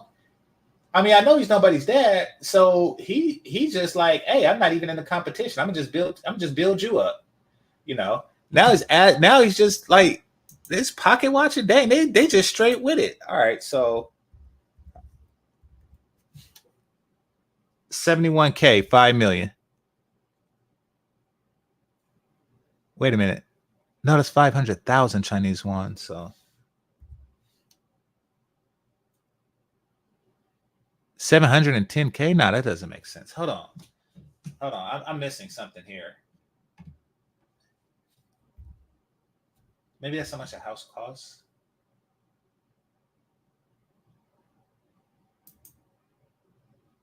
This dude, he just makes his way in the camera all the damn time. 年吧，2年。那你做什么工作的呀？我是做外贸的。做外贸的。你在重庆有房子吗？你能想到的我都有，就是没有女朋友。非洲的美女介绍在这里来。500万。可以。Why did she say 5 million? She just randomly said it. 900万。900万。900万。什么？我说你年薪多少？ Said, how much is my annual salary? And it says 9 million. So 9 million, that's like, yeah, that's like, is the decimal place off? No. So he makes like over $1 million USD a year. And he's walking around this park with that outfit. 你的工资多少？28。工资，我工资，你有没有？我们不谈工资，我是开公司的，不谈工资。他们把非洲的美女介绍在这里来。我等会儿这个也行，有没有 There you go, swirlers. He's interested in black women. Ha! That's Master Yoshi. That's Master Yoshi. Ha ha ha.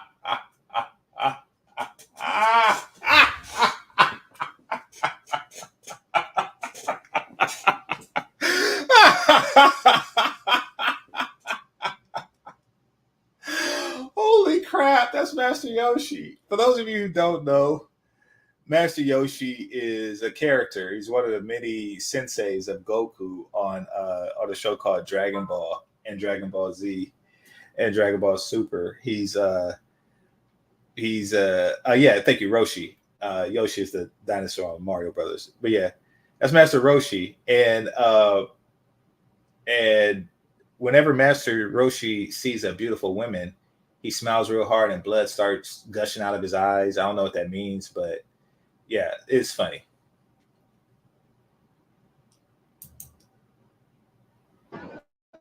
非洲的美女，这个可以，但是我是找中国师傅的。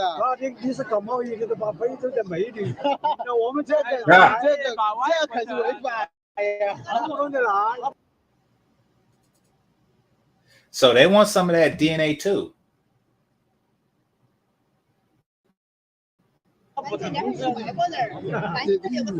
This dude is only 5'2". Imagine what y'all would do y'all, because the average height is like 5'10" for a black man. Imagine how much y'all would stand out there.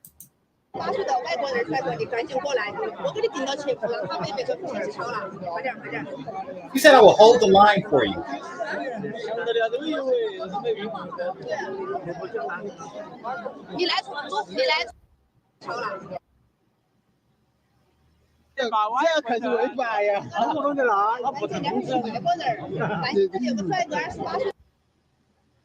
She is on the phone. Oh, y'all can't see the subtitles. My bad. Y'all gotta tell me stuff.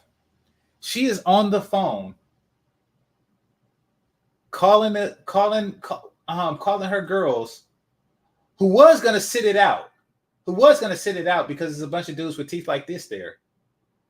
But she's like, I got a 28-year-old foreigner, a handsome guy. Come quickly. I will hold the line for you. I will hold the line for you.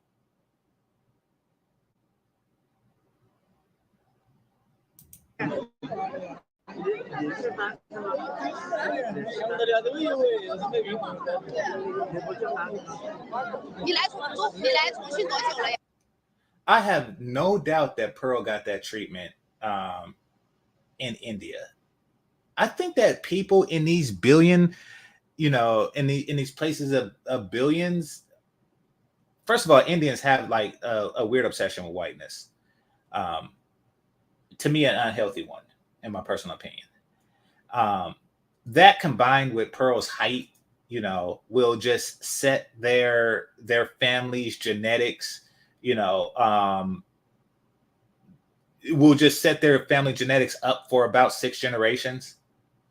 It would give their family like a leg up genetically, height wise, for several generations. But Pearl is most certainly no prom queen. And but she is white, and that is India.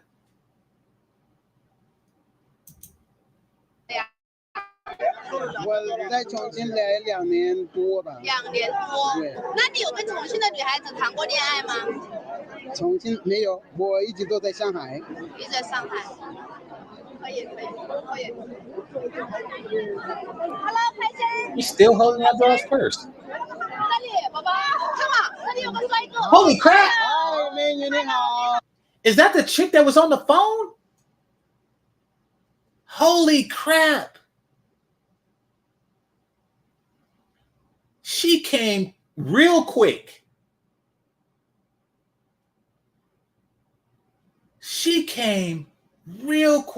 Yeah, no pun intended. She came real quick. That's like less than a minute. There's a handsome black man that's 28 years old. And then like 45 seconds later, she has come bouncing titties. 我来个帅哥。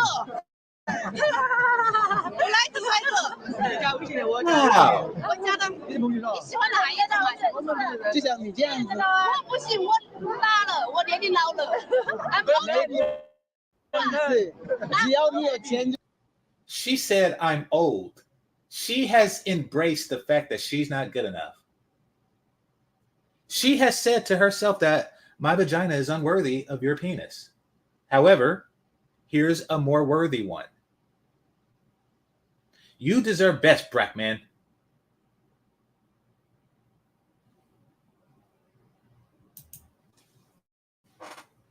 就行。我也没有很多钱。你可以包养我。我只有一点点钱，我想留着我自己用。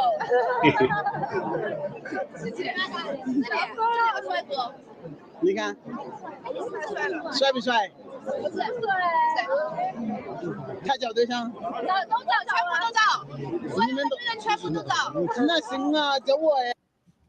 Actually, I just thought of something.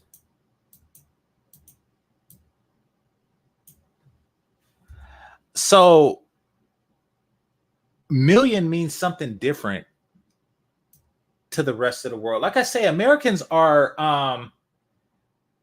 different.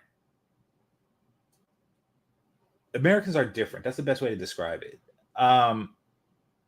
Million means thousand in the scientific community, as well as just in general to the rest of the world that's on the metric system. For example, a millimeter is 1,000th of a meter.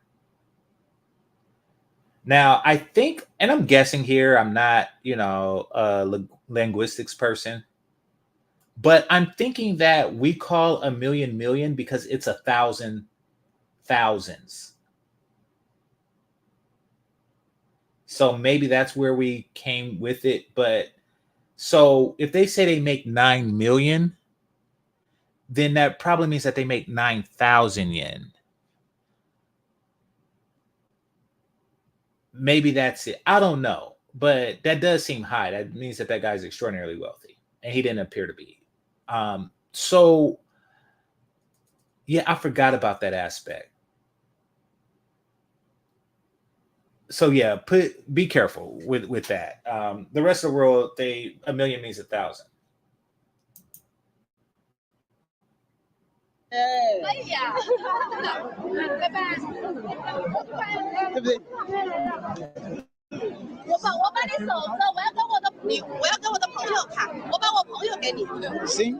Yeah, I want to give you my friend. Like cabbage. She just said, I want to give you my friend. This guy is 5'2".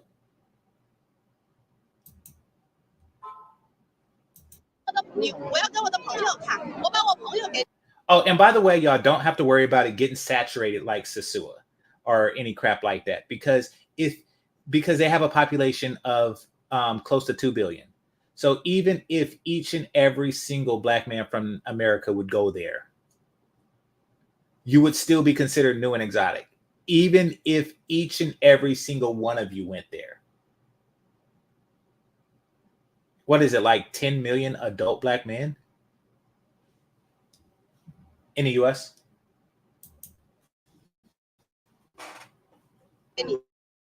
Sim, 你挺靠谱的。对，你快一点呀！这里有个快点，你快点，等会被别人按住。我女朋友。This guy is really trying to get noticed. This guy, poor dude. His dick not big. Poor dude. Cause if they didn't have jungle fever, they would see that he's taller. I mean, handsome is subjective to them, but they would see that he's at least taller. But he's not getting noticed. Like right in front of them, they are saying, right in front of him, they're saying, I have the most handsome guy. Now, somebody like Austin would be pissed if it was a white dude there and they complimented him more. But really, just be happy being the second most handsome guy. You simple fuck. 对，要相信女朋友。我呀，他们看不起我们是家庭的，我们也是个妹妹。多大了？本人相亲。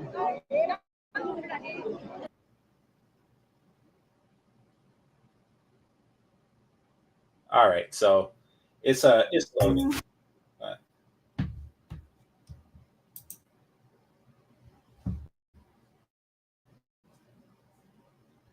你们是家庭吗？是咋的相亲的？我的好的。我那边。对，你们有没有照片吗？ Dang, she's still trying to find somebody. So apparently he rejected the one in the gym. He wants this to happen. 第一次过来吗？我是第一次过来，今天第一次看。他会说重庆话过来。我们听不懂，没得文化的，不懂那些外国人。第一次过来的话，他刚来相亲啊。 Who is this guy? He's just standing around showing his teeth. Is he trying to smash this one? And he looks confused about his own damn language.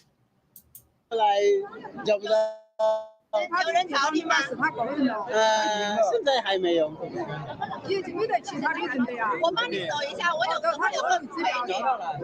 She is really just 期待看得 She 到 is not gonna let My name is 千思岁，你好。哦，那个美女来 Oh 了。 crap, she found another one. Very nice， 有钱吗？ Holy crap, and she says she's rich. This is spectacular. Passport bros need to focus on this. Look at how eager she is for this dude to get laid. Look at this. 岁，你好。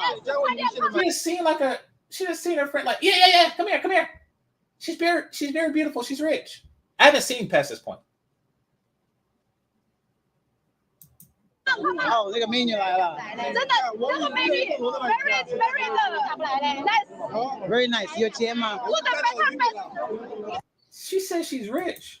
美女有钱吗？有钱有钱就是 Money. And she is really just, holy crap. Try getting that treatment in the States. Holy crap.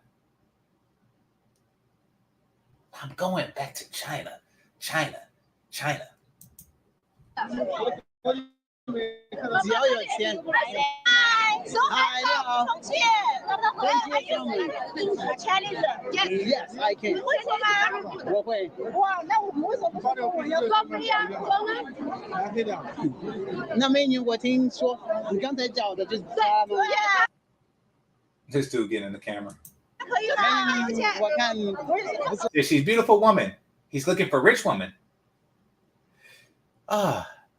They are really just trying to figure out. Notice how the focus is on what he wants, not what they want. The focus is on what he wants. And everybody seemed to be gathered around to make sure this guy gets what he wants. You want to know why? Because they want him to bring more. They want him to bring more South Africans to their country. 我懂了。美女有钱吗？一点点钱。只要能包养我就行。也不是很多。给，起码给我，一个月给我花可以吗？给你花。你需要花多少 This man is asking for an allowance. 买什么？一个人给我花多少？你一个月花多少钱？我一个月花7000。7000。7000块钱那不多呀。对，不多。All right, what was it? It was 7,000. What?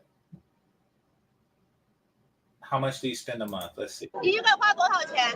我一个月花7000。Wait. Oh, that's 1,000 USD. What the hell is a RBM? I thought this was wands. What the hell is a RBM? Or RMB? Hold on.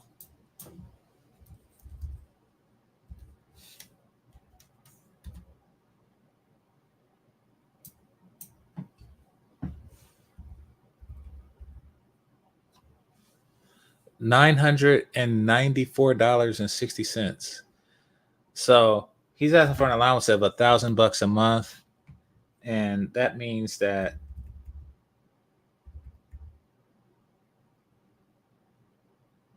that's the same thing as one. That's just another way of saying one, isn't it? Hold on. Oh, okay, I don't want to deal with this. All right. 7000块钱那不多呀。对，不多。That's not much. 对不对？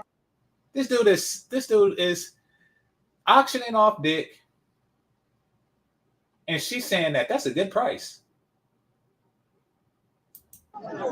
你看7000不高对吧？7000不高呀。只要给我，反正也没那么多，对不对？也没那么多。本人相亲，你再给我找一个。你在你朋友里面，你一上来你不能问人家有没有钱，这是主要的。你太现实了，小哥哥。反正来相亲就是来现实的。Every other man near is buying pussy, and he auctioning dick. This is spectacular. Oh crap! I gotta go. It's about to be 12. Actually, let me text somebody. Here, let me play this while I text somebody.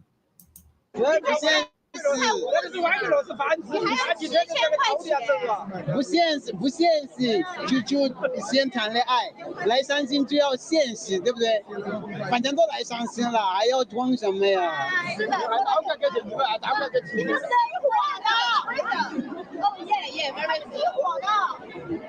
中国的什么还有我男的，去那个什么男的，这非洲都不一样的，他把他非洲的思想拿到这里来，相亲，本人，帮他。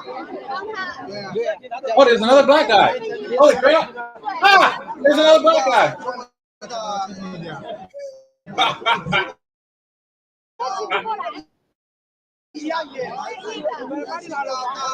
They're all the black guy. They all turn to the other black guy that probably is an inch taller. 我们是自己来找，真的，是2年，在中国6年，在重庆2年。听得懂重庆话不？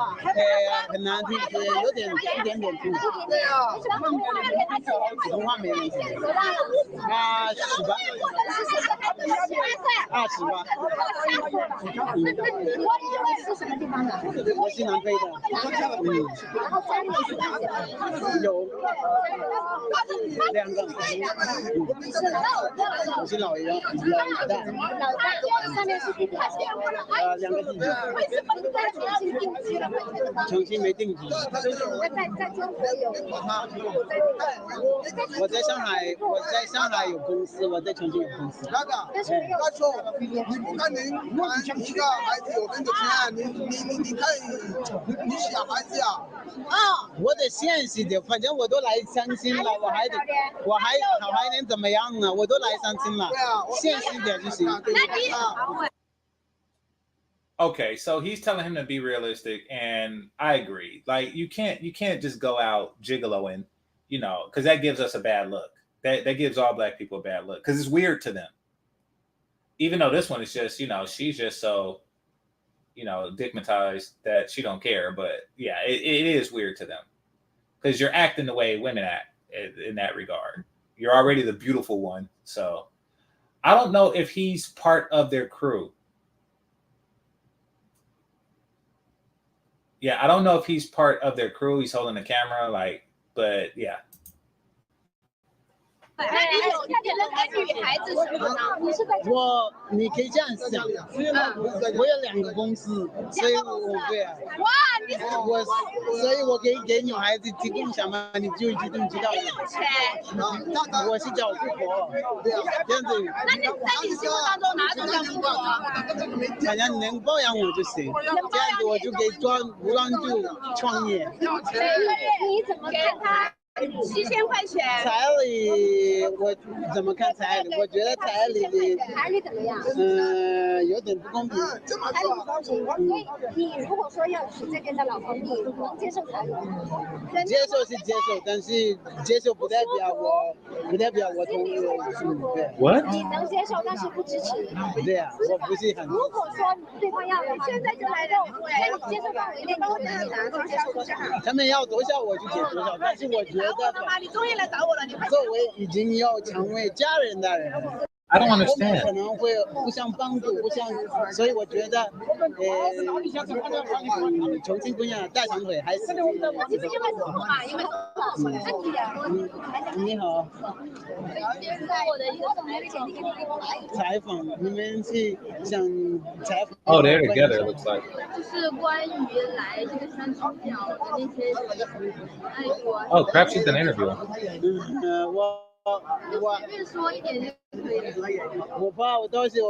All right, people are asking. He said that he is 1.6 meters, 160 centimeters, and which I typed in is 5'2".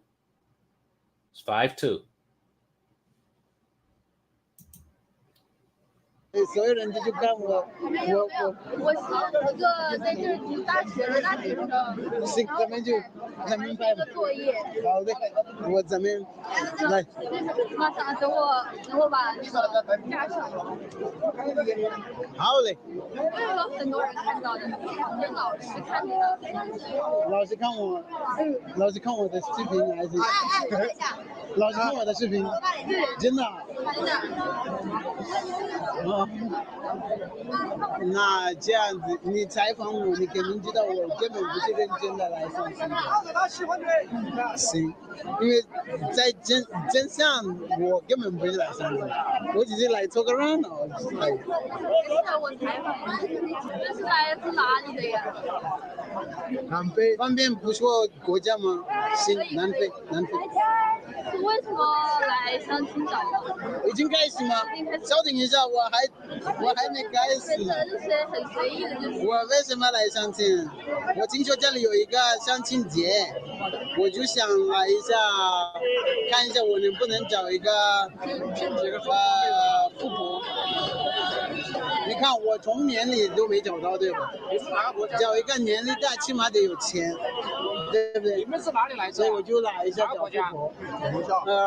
我要是有本事，我就找同年龄或者说比我小，但是我没本事，所以我就觉得找一个富婆。对，还是新大南非。所以我来这里的主要目的就是找富婆。你们两个都是南非的啊，南非过来的。对啊。在这里上学啊。相亲这个事情有什么？我上学相亲这件事情，我觉得挺好的，但是我更觉得，既然来相亲了，就得。By the way, because of the new trade agreements that most of Africa, and I'm assuming that includes South Africa, has with China, they do have unrestricted access to go. Many Africans do. I don't know the particulars, but I do know that the red tape that an African would have coming to America doesn't exist. That's part of the agreement. So, yeah. Food for thought on that.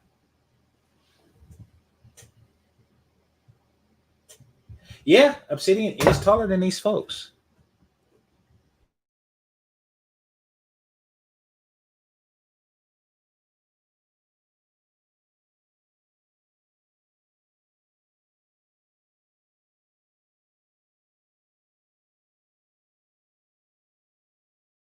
My bad, my microphone cord fell out. But Obsidian is taller than these folks. But Obsidian, he's into women that are taller than him, so he probably wouldn't be happy here.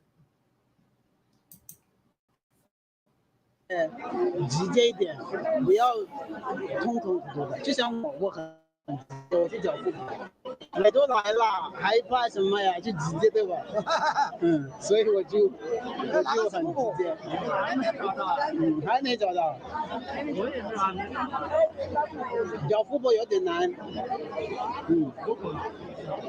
看来你也去找富婆吗？哥，我找富婆。All right, this dude sounds foolish now. I mean, I know he's playing. I think it started because that one chick who is cute said that, she's too old for him. And then he's like, that's okay. I'm looking for a sugar mama. Like, which is something you'd say in that situation. Because, she felt unworthy at her age. So he's like, hey, drop some dough and you'll be worthy. I think it was like along those lines. But now it's just sounding like he making the culture look bad because now they're looking at him like, is this dude slanging penis?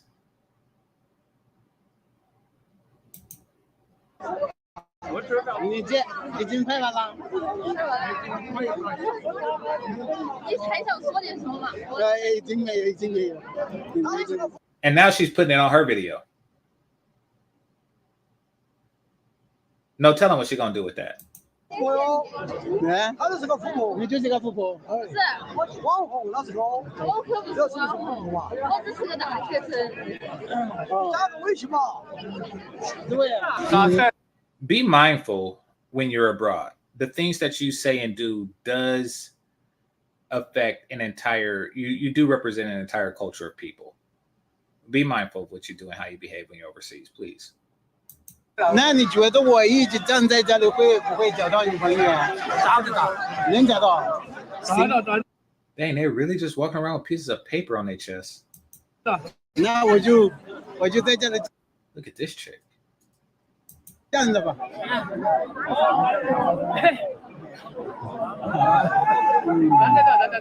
等等，看，那你是第一次来吗？我来了几年了。我说的是这里。哎，对，好吧。你是哪个国家的？南非的。南非钻石都有，钻石有，什么都有，想要什么就有。南非哪个国家？ I'll get us like 3 more minutes. We're gonna go to Ukraine.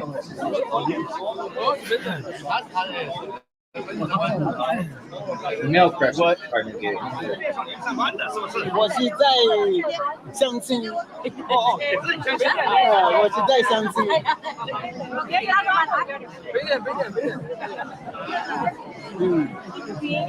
What are they looking at?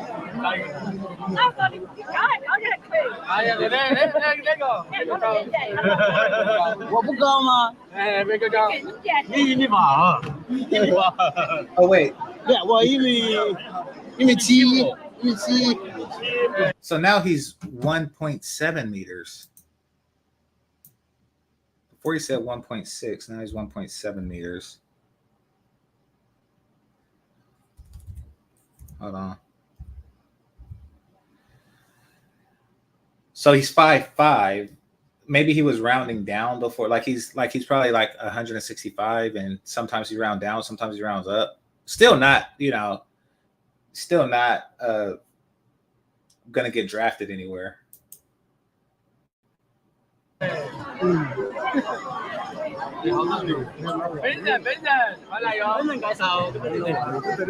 a master. 哎，我来相亲。对，相亲来了。相亲哦。 Says good D might be hard to find in China. It is hard to find in China, and I noticed because there's no magnums there. There's no regular size condoms there anywhere. They don't sell it. There's no market for it, and that's how I know. 本人相亲了。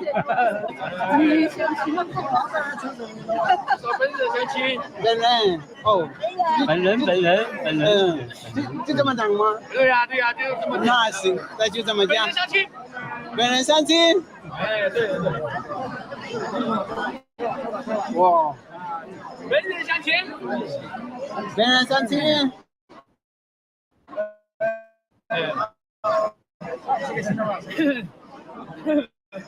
有个奖励就是。Yes, advertising. They are keys. I don't know how it goes because I haven't really understand how it's going, but it should be amazing, right? Isn't it? It should be amazing because maybe I might end up being one of those people having a wife. It's just like that. You never know what's gonna happen next. It's not like I'm that bad. I have one car, one house. The requirements, I don't know what's the requirements, but that's really amazing. See, that dude is taller. Ooh. She's nice about them legs with the CFM boots. Isn't it? Maybe end up having a wife. It's so amazing. So guys, this Wall Street is about parents. All right, so let me stop with this this madness. So yeah, that's what happens when the cultures collide. Something very strange. I don't know how many of you got this through email or whatever means when you graduate college, but they beg you to become a teacher in China. I forget what it's called. I have to look really, really far back to see, but in my emails. But it's yeah, they're like, become a teacher in China. We have the most well-behaved kids in the world, and so apparently they want you to teach them English without knowing Chinese, which means that the kids already know English. They just want you there to refine it, to refine their English, which means that they really are, which shows how seriously they take their children's education as a country. It does show that. And but yeah, it would be a good way to go to China on somebody else's dime. This was way before COVID when this happened, by the way, but this would be a good chance to go to China on somebody else's dime and come back with the money that you make. I think it's like 50,000. So it pays like 50,000 a year. They want you there for 1 year, and they pay for your living expenses. And I think you get a meal a day. So yeah, sounds like a good deal. I actually, especially if you're going to live like dude, they'll ask if you own your home. Like, no, I'm a teacher. You probably get like a lot less played in, but still. Damn, she got some legs too. She just like, they're just, okay. I'll see what's going on.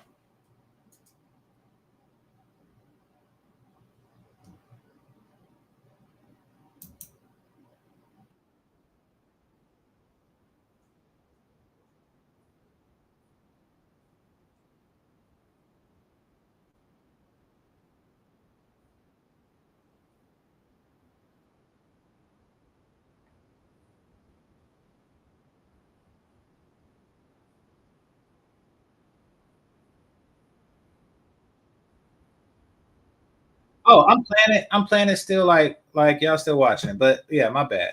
But anyway, there was another thing. There was like another short that I want to see. All right, let me go to my history and then I'll play that for. I actually didn't see this yet, so.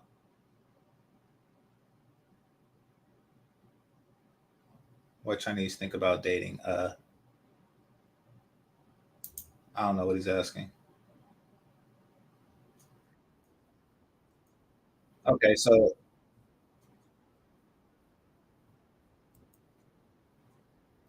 I'm gonna be honest. It seems like the best passport bros are the ones that don't claim passport bro.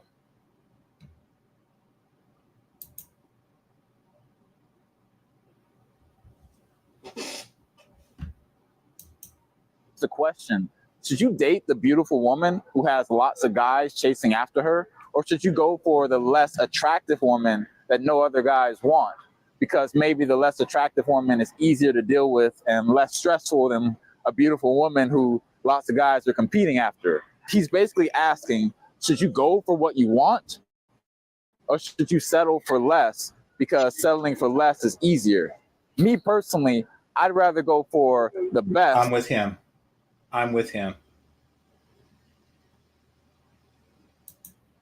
The thing that I really want, rather than settling for less. But I know a lot of guys would rather go for the easy option. They feel like maybe a beautiful woman is too stressful and she's too demanding. And I understand that, but you also got to know that you're settling for less.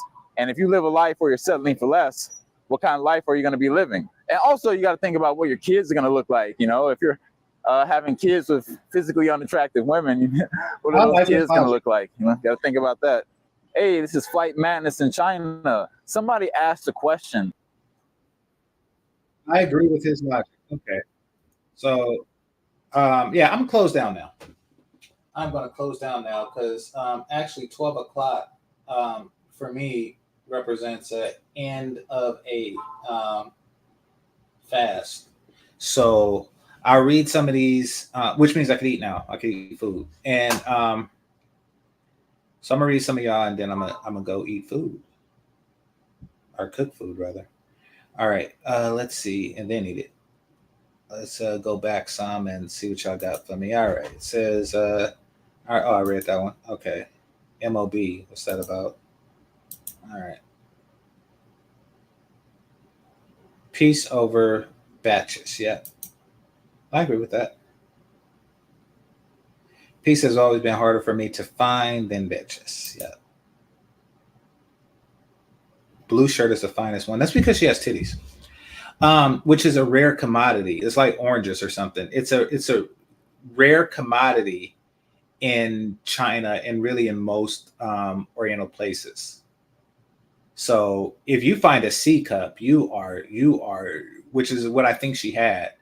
If you find that, you are the man. You are, you have found something, lucky.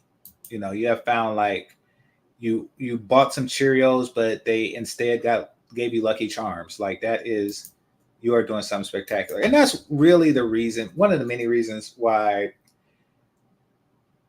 passport bros really stick with Latin American women, because we are men, we like titties and ass. We're black men and we like titties and ass. So they kind of stick with Latin America or Africa. But as far as like cooperation and everything goes, Orientals have that down pat. So if you find one with titties, then you get both. And she'll raise your son to be a doctor. So yeah, that is a thing. Yeah. Yeah, he's either somewhere between 5'2" and 5'5". But he's not the height of an average black man. Black American. Yeah, Austin lost me with that one. Yeah, he's different. He's self-conscious. He looks at men as competent. It's a whole bunch of stuff going on with him. I actually had a talk with what's that dude name? The dude that's grooming Austin. It's so obvious that he's grooming that dude. It's weird. I think he followed him to like 2 countries. Anyway, that dude,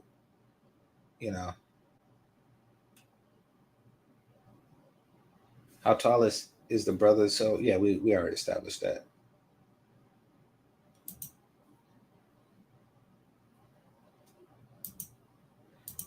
Already established that. Yeah, looks like I covered most of this. Let's see. Yeah, unless you are, dude didn't seem like, a bronze Adonis. So I don't know what you look like, but they said he was the most handsome. So, I think, of course, the exotic factor plays a huge role in it. A huge, huge role. But nevertheless, hey, you work with the hands that God gives you.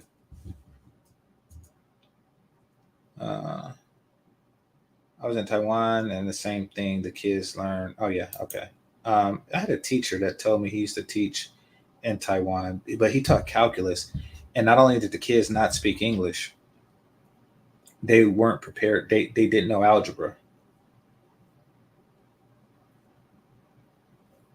They weren't prepared for calculus. So I don't know what he did. I think he just like kicked it with them, because that's what I would do. If somebody told me to teach calculus to a bunch of kids that don't know algebra, that's exactly what I would do. I would just sit there and chill all day, and just play checkers with the kids. Like, what in the fuck? Like, that is a very weird thing.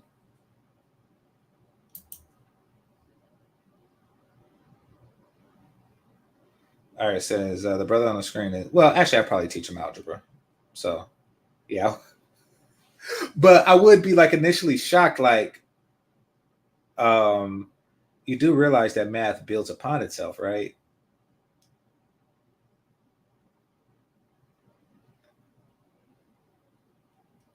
Yeah, he is. Yeah, he is. International trades.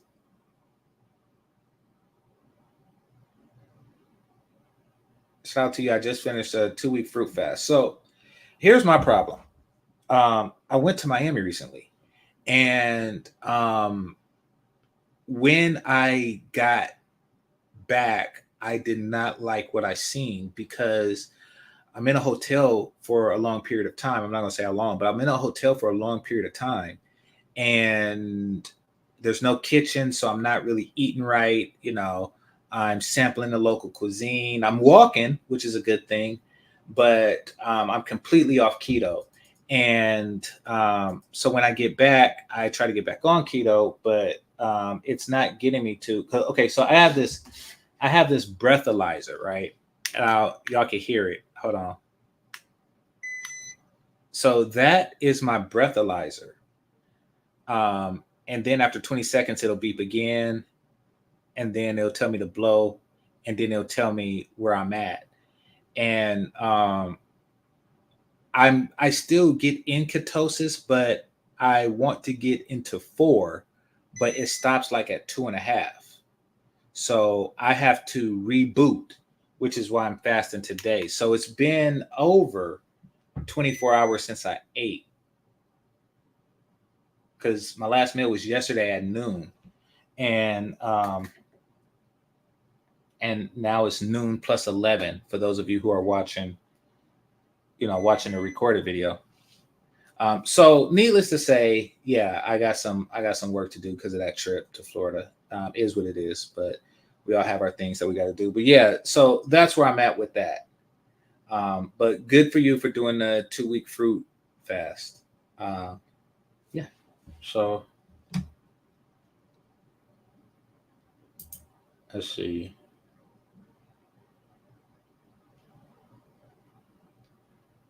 A little bit, yeah. I mean, not somebody that you meet like on a. Yeah, that's a little bit. Yeah, I will say that. Well, maybe I'm being too harsh. I mean, because say you go to Brazil, you link up with Theo, it's cool, and then Theo's like, hey, why don't you come with me to Chile? You're like, all right, yeah, maybe, I don't know, maybe I'm overdoing it. Who knows? But says, yeah, I feel you. Yeah. Oh, let me see. Really? He must have been in a smaller city in Taiwan. Everyone under 40 spoke English. So this is my professor. And I'm in my 40s. So, he, of course, was significantly older than me. And this was a long time ago that he said that. So keep that in mind. Like this, which means that you take somebody that went to university, early 2000s, 90s or whatever. And that's when he started a whole new career. And before that, probably right after he was a student, which was years ago, from that point, he taught calculus in Taiwan. So apparently some time ago, maybe like 50 years ago, they came up with the bright idea of getting international teachers, international educators, to get their country, their people in sync with the rest of the world, which is a bright idea. And probably in the infancy of the program, they didn't really understand the whole foundational math system yet. They're like, listen, we want our kids to know calculus the same way as American or first world kids do. So we're going to hire a calculus teacher. And then they found out that you don't just hire a calculus teacher and think that you're going to get, that everyone is going to learn calculus after that. It's steps. So needless to say, in like 50 years or so, they probably figured it out, and that's the country that you've seen. So everyone under 40, I'm pretty sure that they weren't even born when this was going on, when what I described to you was going on. So yeah.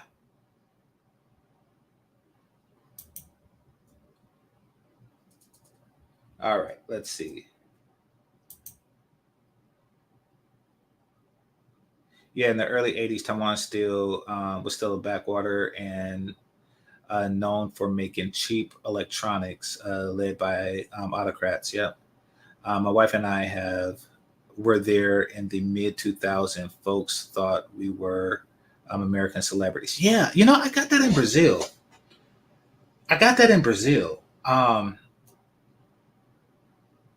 I have been told that I look like a number of actors, none of whom are like heartthrobs.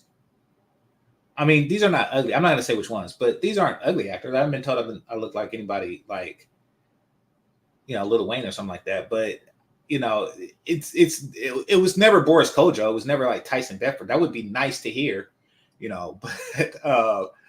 but no, it's not any of those. It wasn't an Idris Elba or something. But they do say that here.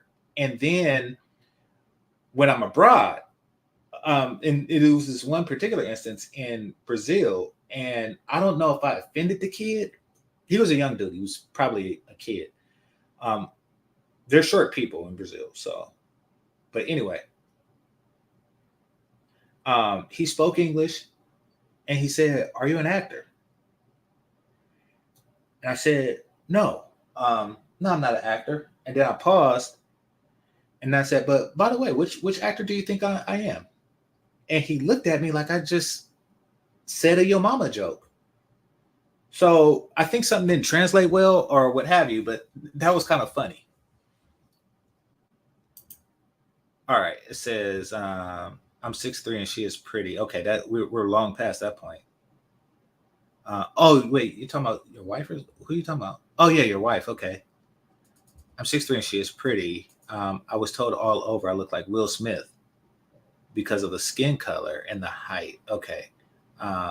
Brazil, same thing. It feeds my ego. LOL. Yeah. So for those of you who don't know, and even the tour guide told me this because I didn't really.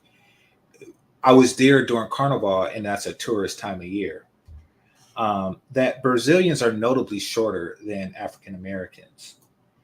He gave his theory, which I don't agree with, but and I don't know if he's saying it as an anecdote, but he said that slaves were more expensive in the States. So they bought the best ones, or the shippers saved the best ones for Americans, and best meaning taller. I don't agree with that. It doesn't really seem logical.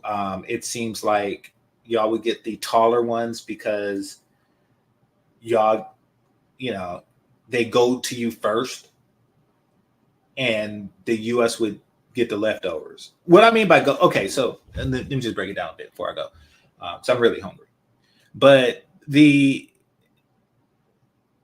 way, the geography of it is that Brazil is significantly closer to the U.S.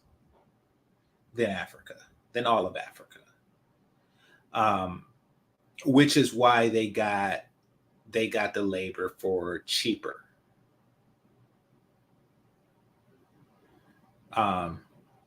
Not because they're less valuable to them or something. They just got the labor for cheaper. And the U.S. had to pay more because it's a greater travel cost, greater travel cost, greater expense.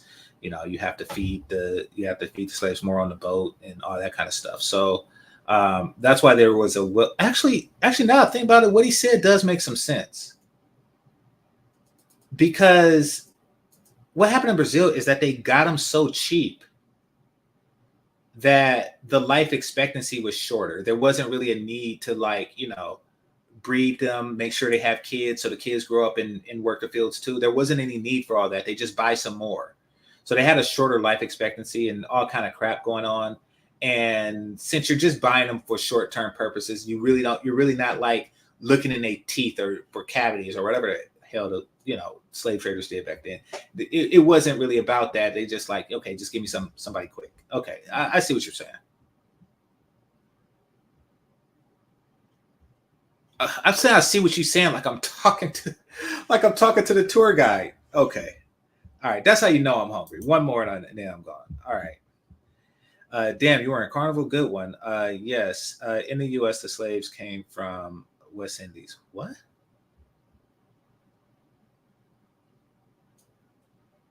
Okay, you lost me on that one. Yeah, you lost me on that one. You gotta help me out with that. Somebody said selective breeding. Who's selecting? You're a slave.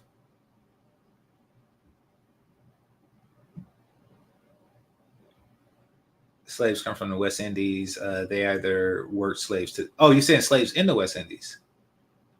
You said when you said it came from, I'm like, but yeah, that is a real thing. They like, listen, it's cheaper to get another one. There were slaves to death, and the stronger ones, broken, were sent to the U.S. Well, I do know that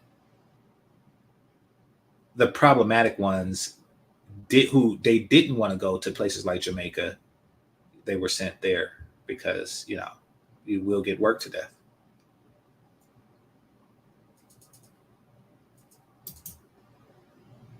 Yeah, I'm just messing around, man. Don't take it too seriously. Yes, Brazil, they worked the hell out of them too. Slaves become more expensive when the British people. Yeah, exactly, and that's why there's still black people there. That's what they're like. Okay, you can't buy any more of these, and so you best make do with what you got. So yeah, that was a real thing. Also, the rate and freedom was a lot greater in Brazil than it was in the U.S. for a number of reasons, but that I won't get into. But yeah, meaning that if you were a slave in Brazil, you're both more likely to die a slave, and you are more likely to be free. So. I mean, it could be one day somebody just comes up and be like, damn, your old ass is still alive. All right, let me make you free. You're too old to work. Maybe it's something like that. I don't know. But that's how they have a completely different family dynamic amongst the blacks there than we do here. Yeah. So that was a thing.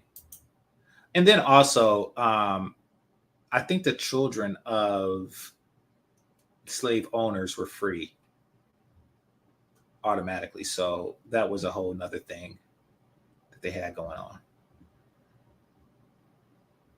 The slaves didn't come directly from Africa to the U.S. Yeah.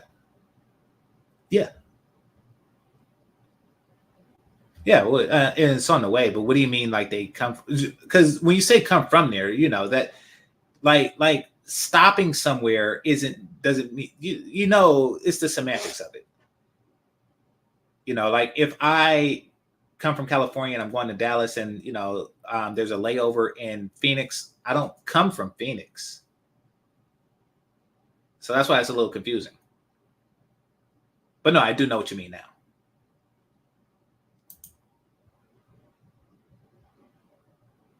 Yeah, that's what I'm saying. Selective breeding. Well, I guess that can be a true statement, provided that the slave owners are the ones doing the selecting. And I'm pretty sure that they would do that based on physicality. So yeah, I can see that.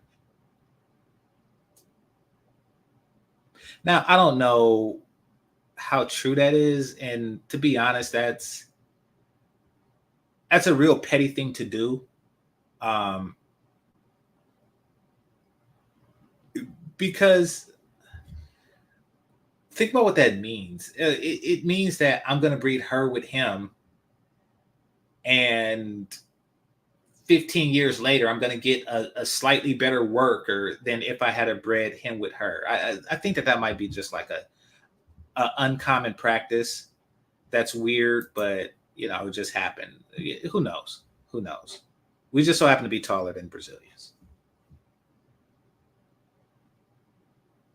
See, yeah, okay. The whole Mandingo bucking thing, I don't really think that was a common practice. We'll leave it at that. And yes, I have heard about that. Well, it could be that they were just stupid. And as well as barbaric. But well, actually, yeah, I could see that happening and in quantity. Now that I think about it, because it comes from the mindset of how they do animals, horses and dogs in particular. So yeah, I could see something like that happening. You're right. There's a cost added for breeding. Yeah, if a person has like a prize genetic specimen, I'm pretty sure that he leases them to other plantations for that purpose. I don't think that the results is, not saying that we're not special and that we're not athletically gifted, but for a process like that over centuries, I would expect a bunch of like 7 foot tall dudes walking around, to be perfectly honest. Like, I mean, it seems like that would be the end result. You have like one 7 foot tall Negro, like from 100 years ago. And if you keep doing this, it would seem like the entire African-American race would be a foot taller than everybody else. So anyway, I want to thank let me check. I'm going to get me some food. All right. I want to thank the super chats. A special thanks to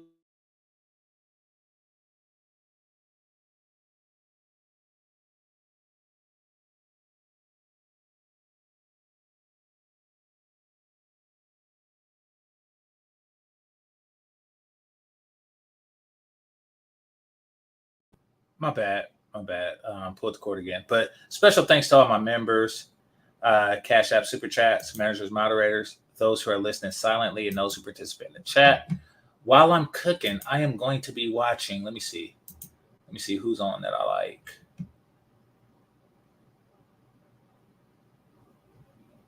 Nobody's on right now.